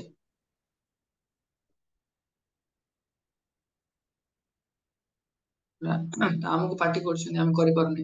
ଜଡଭରତ କାହିଁକି ଇନସଲ୍ଟ, ଏତେ ଏତେ ଅପମାନିତ ହେଲା ସତ୍ୟ ମଧ୍ୟ ସେ ତାଙ୍କୁ କିଛି ଲାଗୁନଥିଲା। କଣ ପାଇଁ? କାହିଁକି ନା ସେ ଦେଖୁଥିଲେ କି ଯଦି ଏଇଟା ମୋର ଭୁଲ ତାହେଲେ ମୁଁ ସ୍ୱୀକାର କରିବି, ଯଦି ଏଇଟା ମୋର ଭୁଲ ନୁହଁ ଅନ୍ୟ କାହାର ଭୁଲ, ତ ସେଥିରେ ବି ତାଙ୍କର କୌଣସି, ସେ ନିର୍ଦ୍ୱନ୍ଦରେ ସେଇଟା ଗ୍ରହଣ କରୁଥିଲେ। ଜାଣିଥିଲେ ଏଇ କର୍ମର ଦୋଷ ଅଛି, ସବୁ ଜିନିଷ ମୁଁ କର୍ମ କରିଛି, ମାନେ ଜେଣ୍ଟଲ ଡିଭୋଟି, ଭଗବାନଙ୍କର ଗୋଟେ ଭଲ ଭକ୍ତ ଭଳିଆ ତାଙ୍କର ସେ ପେଶ ଆସୁଥିଲେ। ଆଉ ଜାଣିଥିଲେ କି ମତେ ମୋର ଆଧ୍ୟାତ୍ମିକ ଜୀବନ ପାଇଁ ଉତ୍ସର୍ଗ କରିବାର ଅଛି, ସାକ୍ରିଫାଇସ ନ କଲେ ପିସ୍ ଆସିବନି। ମନେ ରଖିଥାଅ, ଆମେ ଯଦି ଜୀବନରେ ଭକ୍ତି ପାଇଁ କିଛି ସାକ୍ରିଫାଇସ କରିନେ, କିଛି କଷ୍ଟ ସ୍ୱୀକାର କରିନେ, କେବେ ବି ଭକ୍ତିରେ ଆମେ ଟେଷ୍ଟ ପାଇବାନି। ତ ସ୍ୱୀକାର କରିବାକୁ ପଡିବ। ଭୌତିକ ଜିନିଷରେ ଆମେ ଷ୍ଟ୍ରଗଲ କରୁଛେ, ଆଧ୍ୟାତ୍ମିକ ଜିନିଷରେ ଆମକୁ ଷ୍ଟ୍ରଗଲ କରିବାକୁ ହିଁ ପଡିବ। ଭଗବତ ଗୀତାରେ ଏତେ ସୁନ୍ଦର ସୁନ୍ଦର ଶିକ୍ଷା ଅଛି, ମାନେ ଶୁଣିଲେ ଏତିକି ଏତେ ମନମୁଗ୍ଧକର ହୁଏ। ଯଦି ଅନୁପାଳନ କରିବା ତ ନିଶ୍ଚୟ ଆମେ ତାର ରସକୁ ଆସ୍ୱାଦନ କରିବା। ଜଡଭରତକୁ ଦେଖିଲେ ଥରେ କିଛି ଡକାୟତ ମାନେ ସେ କଣ କରୁଥିଲେ, ତ ତାଙ୍କୁ ସେ ଖୋଜୁଥିଲେ କି ଆମେ ବହୁତ ଧନ କମେଇବାର ଅଛି, ସେଥିପାଇଁ ସେ ମା କାଳୀ, ଭଦ୍ରକାଳୀଙ୍କ ପାଖରେ ବଳି ଦେବାକୁ ଚାହୁଁଥିଲେ। କାଳୀ ପାଖରେ ବଳି ପଡେ ନା, ତେଣୁ ସେ ଚାହୁଁଥିଲେ ଗୋଟେ ଲୋକକୁ ଟାଣିକି ଆଣିଥିଲେ ବଳି ଦେବା ପାଇଁ, ସେ ଲୋକ ଖସିକି ପଳେଇଲା। ତ ସେ ଖୋଜିଲେ କିଏ ଗୋଟେ ବୋକା ଭଳିଆ ଲୋକ ଥିବ କିନ୍ତୁ ହୃଷ୍ଟପୁଷ୍ଟ ଥିବ, ତାକୁ ବଳି ଦେବେ। ତ ଖୋଜୁ ଖୋଜୁ ଖୋଜୁ ଖୋଜୁ ଦେଖିଲେ ଜଡଭରତ କଣ କରିଛନ୍ତି, ଦିନେ ତାଙ୍କର ଯୋଉ କ୍ଷେତ ଅଛି, କ୍ଷେତକୁ ଜଗିବା ପାଇଁ, କାଳେ ଯୋଉ ଆକ୍ରମଣ କରିକି ଯୋଉ ଖାଇଯାଆନ୍ତି କ୍ଷେତ ଗୁଡା, ତ ତାକୁ ଜଗିବା ପାଇଁ ସେ ଗୋଟେ ଉପ ଜାଗାରେ ବସିଛନ୍ତି। ତ ସେଇ ପର୍ବତ ଭଳିଆ ଜାଗାରେ ବସିକି ଦେଖିଲେ, ଡକାୟତ ମାନେ ଦେଖିଲେ, ତାକୁ ଟାଣିକି ଆଣିଲେ ହେରି, ବାନ୍ଧି ବୁନ୍ଧିକି ରଖିଦେଲେ। ତା ପରଦିନ ବଳି ପକେଇବାର ଅଛି। ତ ନେଇକି ତୁରନ୍ତ କଣ କଲେ, ତାକୁ ବଢିଆ ସେ ଗାଧେଇ ଦେଲେ, ଡ୍ରେସ ପିନ୍ଧେଇ ଦେଲେ ହେଲା, ଲାଷ୍ଟ ଇଚ୍ଛା ଖାଇବା ପିଇବା ପାଇଁ ବଢିଆ ସେ ଦେଲେ, ଆଉ ତାଙ୍କର ବେକଟାକୁ ନେଇକି ଯୋଉ ବଳି ଯୋଉଠି ପଡେ ସେଠି ରଖିଲେ। ଖଣ୍ଡା ଉଠେଇଛନ୍ତି, ତୁରନ୍ତ କଣ ହେଲା, ଯୋଉ କାଳୀ ମା ଯୋଉ ପ୍ରତିମା ଥିଲା, କାଳୀ ମାଙ୍କ ପ୍ରତିମା, ସେଥିରୁ ସେ ବିସ୍ଫୋଟ ହେଇକି ସେ ବାହାରେ ଆବିର୍ଭାବ ହେଲେ। ତ ତାଙ୍କର ସବୁ ଅନନ୍ତ ହାତ ଅଛି, ସବୁ ହାତରେ ସବୁ ଯେତିକି ଡକାୟତ ମାନଙ୍କୁ ପୁରା ମାରିଦେଲେ। କାହିଁକି ନା ଭଗବାନ ଦେବତା ମାନେ ମଧ୍ୟ ଭଗବାନଙ୍କର ସେମାନେ ଭକ୍ତ, ତ ସେମାନେ କେବେ ବି ଚାହାନ୍ତିନି ଗୋଟେ ଶୁଦ୍ଧ ଭକ୍ତ ତାକୁ କୌଣସି ପ୍ରକାର ଭୌତିକ ଯନ୍ତ୍ରଣା ହଉ ବୋଲି, କେବେ ଚାହାନ୍ତିନି। ତ ସେଥିପାଇଁ ଦେବତା ମାନେ ଭଗବାନଙ୍କର ଭକ୍ତ ବୋଲି ଆମେ ଦେଖିଲେ ଏଠି କାଳିମା ନିଜେ ଆବିର୍ଭାବ ହେଇକି ତାଙ୍କୁ ସୁରକ୍ଷା ପ୍ରଦାନ କରୁଛନ୍ତି, ବୁଝିହେଲା କି? ତ ସେଥିପାଇଁ ଆଉ ଦେଖ, ଏଇ ଜାଗାରେ ବି ଯେତେବେଳେ ଆମର ଭରତ ମହାରାଜ ଯାଉଥିଲେ, ତାଙ୍କୁ ନେଇକି ଯାଉଥିଲେ, ଗୋଟେ ଲୋକ ସେ ଜାଣିଛନ୍ତି କି ଆମକୁ ନେଇକି ବଳି ପକେଇଦେବେ, କିନ୍ତୁ ସେ କିଛି ପ୍ରୋଟେଷ୍ଟ କରୁନଥିଲେ। କାହିଁକି? କୃଷ୍ଣଙ୍କ ଉପରେ ନିର୍ଭର କରୁଥିଲେ କି ହେ କୃଷ୍ଣ, ମୁଁ ଆପଣଙ୍କର ନିତ୍ୟ ସେବକ, ଆପଣ ମତେ ମୃତ୍ୟୁ ଦିଅନ୍ତୁ କିମ୍ବା ଜୀବନ ଦିଅନ୍ତୁ, ମୋର କୌଣସି ଅଭିପ୍ରାୟ ନାହିଁ କୌଣସି ଜିନିଷରେ, ତେଣୁ ଆପଣ ମତେ ଯୁଆଡେ ନେବେ ମୁଁ ଯିବି, ମେରେ ଡୋରି ତେରେ ହାଥ। ତେଣୁ ସେଥିପାଇଁ ଭଗବାନଙ୍କ ଉପରେ ଗୋଟେ ପୂର୍ଣ୍ଣ ଶରଣାଗତ ଭକ୍ତ ହେଲେ ଏ ଭରତ ମହାରାଜ ହେଲା। ଆଉ ସବୁବେଳେ ସେ ଭଗବାନ ବି, ଭଗବାନଙ୍କର ଗୋଟେ ଆଶ୍ୱାସନା ଅଛି, ସେ ଭକ୍ତ ମାନଙ୍କୁ ସୁରକ୍ଷା ପ୍ରଦାନ କରନ୍ତି ହେଲା। ଯୋଗକ୍ଷେମ ମହାମେୟ ଭଗବାନ, ଭକ୍ତର ହୃଦୟରେ ଭକ୍ତିଟା ଜାତ କରନ୍ତି, ଭକ୍ତିଟାକୁ ସୁରକ୍ଷା ବି ଦିଅନ୍ତି। ମାନେ ପୁରା ଭଗବାନ ଫୁଲ କମ୍ପ୍ଲିଟ ପ୍ୟାକେଜ। ତ ଜଡଭରତକୁ ଯେତେବେଳେ ବଞ୍ଚି ସେଇ ଇଏରେ ବଞ୍ଚି ଯାଇଛନ୍ତି, ସେଇ ରବର୍ସ ମାନେ ଯୋଉ ଆମର ଡକାୟତ ମାନଙ୍କଠୁ ବଞ୍ଚି ଯାଇଛନ୍ତି, ତେଣୁ ସେଥିପାଇଁ କୁଇଜ ନମ୍ବର 22 ଆମେ ପଢିବା। କୁଇଜ ନମ୍ବର 22 ରେ କୁହାଯାଇଛି, କଣ ତମେ ବୁଝିଲ କାଳୀ ମା ତାଙ୍କୁ ଯିଏ ପୂଜା କରୁଥିଲେ, ତାଙ୍କ ଯୋଉ ଉପାସକ ମାନଙ୍କୁ କାହିଁକି ହତ୍ୟା କଲେ? ଓକେ, କାଳୀ ମା ତାଙ୍କର ଯୋଉ ଉପାସକ ଥିଲେ, ଯୋଉ ଡକାୟତ ମାନେ, ତାଙ୍କୁ କାହିଁକି ହତ୍ୟା କଲେ? ଅପସନ ଏ କି ଦେବତା ମାନେ ମଧ୍ୟ ଭଗବାନଙ୍କର ଭକ୍ତ, ଆଉ ସେମାନେ କେବେ ସହ୍ୟ କରିପାରିବେନି ଜଣେ ଭକ୍ତ କୌଣସି ପ୍ରକାରେ ମୃତ୍ୟୁ ମାନେ ଭକ୍ତକୁ ମାରିବା କି ତାଙ୍କୁ ଖରାପ ବ୍ୟବହାର କରିବା ସହ୍ୟ କରିପାରିବେ। ଅପସନ ଏ। ଅପସନ ବି କି କାଳିମା ମଣିଷ ରକ୍ତ ଚାହାନ୍ତିନି, ସିଏ କଣ ଆମର ମଦ ଚାହାନ୍ତି, ଆଉ କୋଟ ମାନେ ଛେଳିର ରକ୍ତ ଚାହାନ୍ତି, ଗରମ ଗରମ ରକ୍ତ। ହଉ, ତାପରେ ଥାର୍ଡ ଅପସନ କି ଯିଏ ପୂଜାରୀ ଥିଲା ସିଏ ଶୁଦ୍ଧ ନଥିଲା, ସେଥିପାଇଁ କାଳିମା ସେ ପ୍ରତିମାରୁ ବାହାରିକି ଖାଇଦେଲେ ତାକୁ। ଫୋର୍ଥ ଅପସନ, କାଳୀ ମା ଦୁଃଖୀ ଥିଲେ କାହିଁକି ନା ଭଗବାନ କୃଷ୍ଣଙ୍କର ଜଣେ ଶୁଦ୍ଧ ଭକ୍ତ, ତ ସେ ଏଇଭଳିଆ ଅପମାନଜନକ ସ୍ଥିତିରେ ଅଛନ୍ତି। ତ କୋଉ ଅପସନ ଟା ଠିକ? ମନୋଜ କହିଲ କୋଉ ଅପସନ ଟା ଠିକ? हरे कृष्ण प्रभु जी, फास्ट और लास्ट। ଫାଷ୍ଟ ଆଉ ଲାଷ୍ଟ। ଓକେ, ଆଗୁଆ କ୍ୱେଶ୍ଚିନ୍ ମିଳିଯାଇଛି, ଏଥିପାଇଁ କହିଲ, ଧନ୍ୟବାଦ। ତ ମନେ ରଖିଥିବ, ଦେବତା ମାନେ ମଧ୍ୟ ଭଗବାନଙ୍କର ଭକ୍ତ, ସେମାନେ ଅନ୍ୟ ଭକ୍ତକୁ ସୁରକ୍ଷା ଦେବା ପାଇଁ ଚେଷ୍ଟା କରନ୍ତି। ତ ନେକ୍ସଟ, ଜଡଭରତ ଥରେ କଣ କରିଛନ୍ତି, କାଳୀ ମାଙ୍କ ସେ ଟେମ୍ପଲରୁ ପଳେଇ ଆସିଲେ, ତ ସେ ବୁଲୁଛନ୍ତି ସବୁ ଜାଗାରେ, ଅନ୍ତରରେ ଭଗବାନଙ୍କ ନାମ ନଉଛନ୍ତି। ସେଇ ସମୟରେ ଜଣେ ରାଜା ଥିଲେ ରହୁଗଣ, ତ ରହୁଗଣ ପାଲିଙ୍କିରେ ଯାଉଥିଲେ, ତ ସେଇ ପାଲିଙ୍କିରେ ଯେତେବେଳେ ଯାଉଥିଲେ, ଗୋଟେ ଲୋକ ଟିକେ ଟାୟାର୍ଡ ହେଇଗଲା, ତ ଯିଏ ପାଲିଙ୍କି 4 ଜଣ କାନ୍ଦନ୍ତି, ତ ସିଏ କହିଲେ ଆଉ ଗୋଟେ ଲୋକ ଦରକାର ଅଛି। ତ ଖୋଜିଲେ, କିଏ ନା ଜଡଭରତ, କାରଣ ହୃଷ୍ଟପୃଷ୍ଟ ଶରୀର ଥିଲା। ଯେତେବେଳେ ନିଜେ ଆସିକି ଜଡଭରତ ରାଜି ହେଇଗଲେ। ଜଡଭରତ କୌଣସି ଜାଗାରେ ମନା କରନ୍ତିନି, କାହିଁକି ନା କୌଣସି ଭୌତିକ ବିକାର ହିଁ ନଥାଏ ତାଙ୍କର, ସେ ସବୁବେଳେ ଭୌତିକ ସ୍ଥିତିରୁ ଉର୍ଦ୍ଧ୍ୱରେ ଥାନ୍ତି।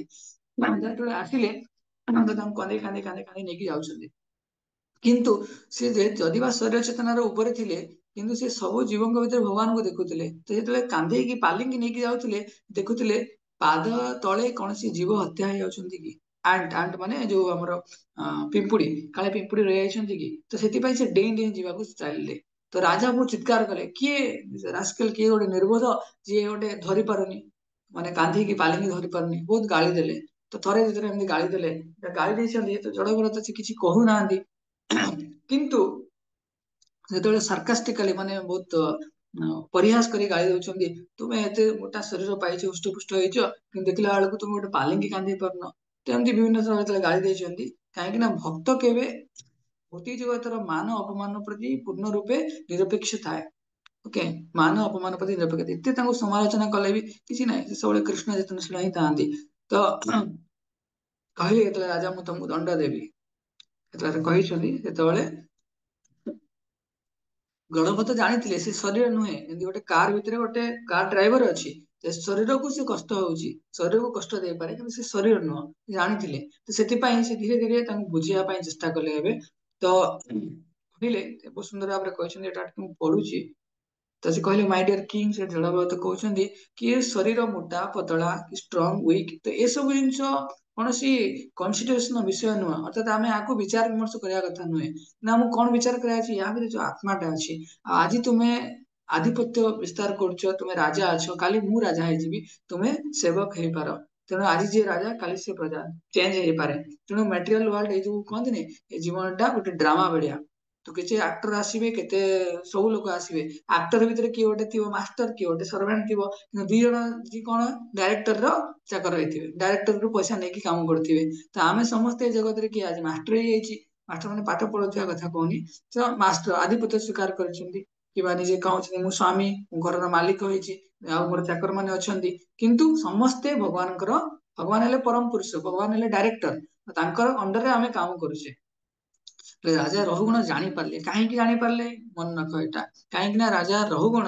सी स्पिरिचुअल ट्रेनिंग पाइथिले जे ट्रेनिंग पाइथिबे से जानिबो नले बिना ट्रेनिंग रे कई दुनिया रे सब लोक केते कोटी लोक अछंती समस्त कौन करते आहार निद्रा भय मचन सकाळु संध्या सोया पर्यंत ये चारिटा जिनिस किंतु जे स्पिरिचुअल अवेकनेस अच्छी स्पिरिचुअल अवेयरनेस जार अच्छी ट्रेंड अच्छी से जानी पारिबो रहुगण जानी गले तुरंत से पालिंग रे उठिकी क्षमा प्रार्थना कले दंडवत प्रणाम कले कहले आपण बड़ा महापुरुष केबे भी पालिंग को धरिया बेला लुटिबो आपण सब किछि जानंती आपण मते कृपा करिकी मते कहंतु मते किछि इंस्ट्रक्ट करंतु तो राजा हेले भी जने गुरुंक पाखु जीवो गुरुंक पाखरे से शरणागत हबो मन की राजा हेले भी से गुरुंक पाखु जायकी गुरुंकर शरणागत हबो काहेकि ना से आत्मा अनुभवशील थिले भगवान परम पुरुष भगवान भक्त थिले तो बाकी क्विज गुड़ा सब करिवो पचारि परे क्विज गुड़ा सब बाकी गुड़ा करिवो तो जड़भरत कहले कि हमको आम आमर जो अनियंत्रित मन अच्छी अज्ञानता अच्छी जहाद्वारा आम जो शरीर को जानी पारुने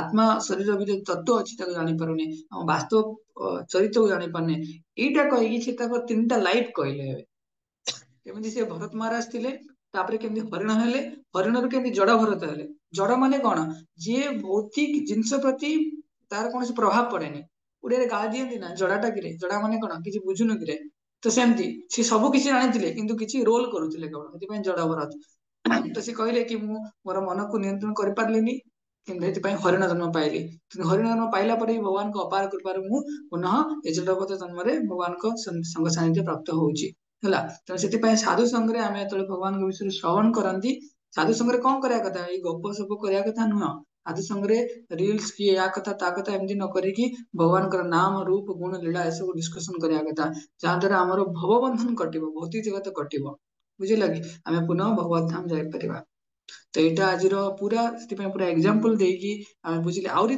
दीटा एग्जांपल अच्छी प्रभुपाद गोटे बही अच्छी कमिंग बैक पुनरागमन से तीन टा स्टोरी दिखाई तीन टा स्टोरी मुझे गोटे स्टोरी कहली आ दुटा पर कहबी किंतु पूरा स्टोरी बाबू समस्त बुझी लास्ट क्विज करवा 2 मिनिट क्वेश्चन आंसर तापर हम क्लास करवा तो last quiz what is discussed in the assembly of pure devotee भक्त मान गहन रे आम कौन डिस्कसन करिया कथा फास्ट भगवान नाम रूप गुण लीला सेकेंड पॉलिटिक्स क्लास कथा सोशियोलॉजी इकोनॉमिक डेवलपमेंट जहाँ रहा देश विदेश कथा किए मरीगला किए हजिगला सेटा करिया कथा थर्ड कि जो माने राजा जो माने बड़ बड़ लोक तांको विषय रे आमे कहबा जे एटा कला सेटा कला राजा गुण कीर्तन करवा फोर्थ कि भगवान को प्रशंसा करवा आ भगवान पूर्ण मनोनिवेश करके पूजा करवा तो ये चारिटा जिनस कौ जिनस गुड़ा आम भगवान भक्त मान गहन में कौन करार अच्छी आलोचना करार अच्छी कह कामिनी माता जी कहल शुभश्री माता जी कह Hare Krishna Maharaj first and last first and four first and four thank you तेणु से गोटे सेकंड तो यहाँ है भरत महाराज तीन टा लाइफ स्टोरी तो आम भावुचे जन्म मृत्यु पर मृत्यु पर किसी ना वास्तव सेमती किसी भी ना मृत्यु पर सब किसी अच्छी तो रेडी हो अच्छी यदि आम भक्ति न करुचे भक्ति स्ट्रंग भक्ति कर सिनसीयर आ सीरीयस सिनसीयर माने कौन देखो भक्ति व्यतीत अलग यदि आम किसी करुचे बिना प्रयास स्वतःप्रत भाव में जाए भक्ति यदि करने प्रयास करा पड़ो सका उठा पड़ो 8टार उठिले हेनी 7टार उठिले हेनी प्रातः मुहूर्त उठार अच्छी ब्राह्म मुहूर्त उठी पारानी आम बेस दिन भक्ति करें भक्तिर टेस्टा सब मॉर्निंग टाइम रे हम पाई ब्राह्म मुहूर्त अमृत बेला ଯେତେ ଆମେ ଆନୁଗତ୍ୟ ସ୍ୱୀକାର କରିବା, ଯେତେ ଆମେ ଜଡଭରତ କାହିଁକି ଫଲ ଡାଉନ ହେଇଗଲା, ସାଧୁ ସଙ୍ଗରେ ନଥିଲେ। ସେ ନିଜେ ଇଣ୍ଡିପେଣ୍ଡେଣ୍ଟଲି ସାଧୁ ମାନଙ୍କ ଗହଣରେ ଥିଲେ, କିନ୍ତୁ ସାଧୁଙ୍କର ସଙ୍ଗ କରୁନଥିଲେ, କାହିଁକି ନା ହରିଣ ସଙ୍ଗ କରୁଥିଲେ ଏଠି।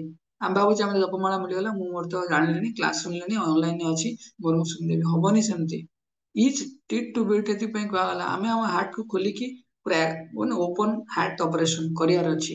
ହିରଣ୍ୟକଶିପୁ ଯେମିତି ଭଗବାନ ନୃସିଂହଦେବ କରିଥିଲେ, ତ ସେମିତି ଆମ ଓପନ ହାର୍ଟ ଅପରେସନ ହେଲେ ଆମେ ସେଇଟାକୁ ଫଲୋ ବି କରିବାର ଅଛି। ଖାଲି କହିଦେବେ କି ନାଇଁ ଏଇଟା ମୁଁ କରିବି, ବସ୍ ମୁଁ ମୋର ଜାଣିଗଲି, ପ୍ରଭୁ ସଜେସନ ଦିଅ ଏଇଟା କରିବି, ହଁ କରିବି, ତାପରେ ମୋର ମୁଁ ରହିଗଲି। ତେଣୁ ଓପନ ହାର୍ଟ ମାନେ ଆମେ ଖୋଲି କହିବା ଅଛି ମୁଁ ସଂସାର ବନ୍ଧନରେ ଅଛି, ଆକ୍ଚୁଆଲି ଏଇ ଜାଗାରେ ମୁଁ ଫସି ଯାଇଛି, ଆକ୍ଚୁଆଲି ମୋ ଭିତରେ କାମନା ଅଛି, କ୍ରୋଧ ଅଛି, କି ମୁଁ ଭୌତିକ ଜଗତରେ ଅଧିକ ଇଏ ହେଇଯାଉଛି, ତାହେଲେ ମତେ ଏଇଟା କରିବାର ଅଛି, ଆଉ ମୁଁ କରୁଛି ବୋଲି ଆପଣଙ୍କୁ ଦେଖଉଛି। ଏଥିପାଇଁ ବହୁତ ଟାଇମରେ ଆମକୁ ଏଇ ଆନୁଗତ୍ୟ ସ୍ୱୀକାର କରିକି ଗୁରୁ ପରମ୍ପରାରେ ଗ୍ରହଣ କରିକି ଯୋଉମାନେ ବି ଆଜି ରହିଛ, ଏବେ ଶୁଣୁଛ ଭଗବାନଙ୍କ ବିଷୟରେ, ଭକ୍ତ ମାନଙ୍କ ବିଷୟରେ, କି ପୁନର୍ଜନ୍ମ ପରଜନ୍ମ ବିଷୟରେ, ସମସ୍ତେ ଆଟଲିଷ୍ଟ ମାଇଣ୍ଡରେ କନଭିନ୍ସ ହେଇଯାଇଥିବ ଭାବୁଛି କି ଗୋଟେ ପୁନର୍ଜନ୍ମ ଅଛି ବୋଲି। ତ ଆମେ ଯଦି ମଣିଷ ଜନ୍ମ ପାଇଛେ, ନେକ୍ସଟ ଜନ୍ମ କଣ ପାଇବା ଆମ ହାତରେ ଏବେ ନାହିଁ, କିନ୍ତୁ ଭଲ ଭକ୍ତି କଲେ ଅତି କମରେ ମଣିଷ ଜନ୍ମ, ନହେଲେ ପୁଣି ଭଗବତ ଧାମ ଯିବା ପାଇଁ ସୁଯୋଗ ମିଳିବ। ଠିକ ଅଛି, କାହାର କିଛି ପ୍ରଶ୍ନ ଅଛି ଅନମ୍ୟୁଟ କରି ପଚାରି ପାରିବ।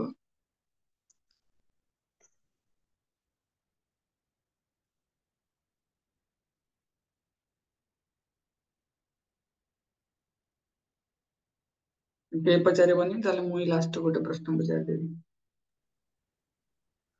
ପ୍ରଭୁ, ଯୋଉମାନଙ୍କର ମାନେ ସଡନଲି ଡେଥ ହୁଏ, ମାନେ ଟ୍ରକ୍ ଆକ୍ସିଡେଣ୍ଟ କି ବସ୍ ଆକ୍ସିଡେଣ୍ଟ, ସେମାନେ ତ ପ୍ରଭୁ ମାନେ ଭଗବାନଙ୍କୁ ସ୍ମରଣ କରିପାରିବେନି side effect ଏମିତି।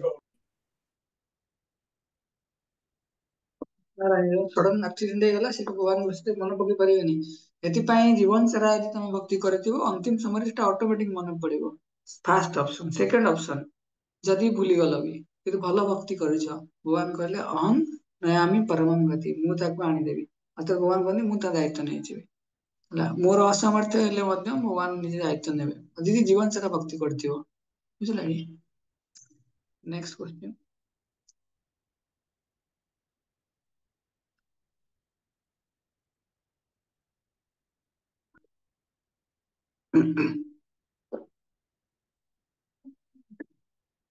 କିଛି ନାହିଁ, କଣ ଜନ୍ମ ପାଇବାକୁ ଚାହିଁବ, କଣ ଜନ୍ମ ପାଇବ ନେକ୍ସଟ ଜନ୍ମ, ଉତ୍ତମ ପ୍ରଭୁ କୁହ। ନାଇଁ ତମକୁ ପଚାରିବିନି, ହଇରାଣ କରିଦବ ତମେ। ସମସ୍ତେ ଚେଷ୍ଟା କରିବା ଦରକାର ଏଇ ଜନ୍ମ ଆମ ସମସ୍ତଙ୍କ ପାଇଁ ଅନ୍ତିମ ଜନ୍ମ ହଉ। ଏଠି ବି ଘର ଅଛି, ଗାଡି ଅଛି, ମଟର ଅଛି, ଭଗବତ ଧାମରେ ସବୁ କିଛି ଅଛି। ଗୋଟେ ଗୋଟେ କଳ୍ପ ବୃକ୍ଷ ଅଛି, ଯାହା ଇଚ୍ଛା କରିବ ସବୁ ମିଳିବ। ନା ଆମେ ଭାବନ୍ତି ଖାଲି ଏଇ ଦୁନିଆ ଅଛି, ତମେ ଭାବ ଏଇଠୁ ଆମେରିକା ଯାଇଥାନ୍ତ, ଖୁସି ହେଇଥାନ୍ତ, ଆମେରିକା ଯିବି, ବୁଲିବି, ଖାଇବି, ପିଇବି, ରହିବି, ଏନ୍ଜୟ କରିବି। ଭଗବତ ଧାମ ତ ଆମେରିକା କଣ, ଭଗବତ ଧାମ ତ ବୈକୁଣ୍ଠ, କୌଣସି ପ୍ରକାର ଦୁଃଖ ହିଁ ନାହିଁ। ଠିକ ଅଛି, ଯୋଉ କୁଇଜ ଗୁଡା ଛାଡିଛି ମୁଁ ଆଣିଛି, ସେ କୁଇଜ ଗୁଡା ସମସ୍ତେ କରିବ। ଏ ଗୋଟେ କୁଇଜ ବୁଝିପାରିବନି, ମେସେଜ ବି କରିପାରିବ ଗ୍ରୁପରେ।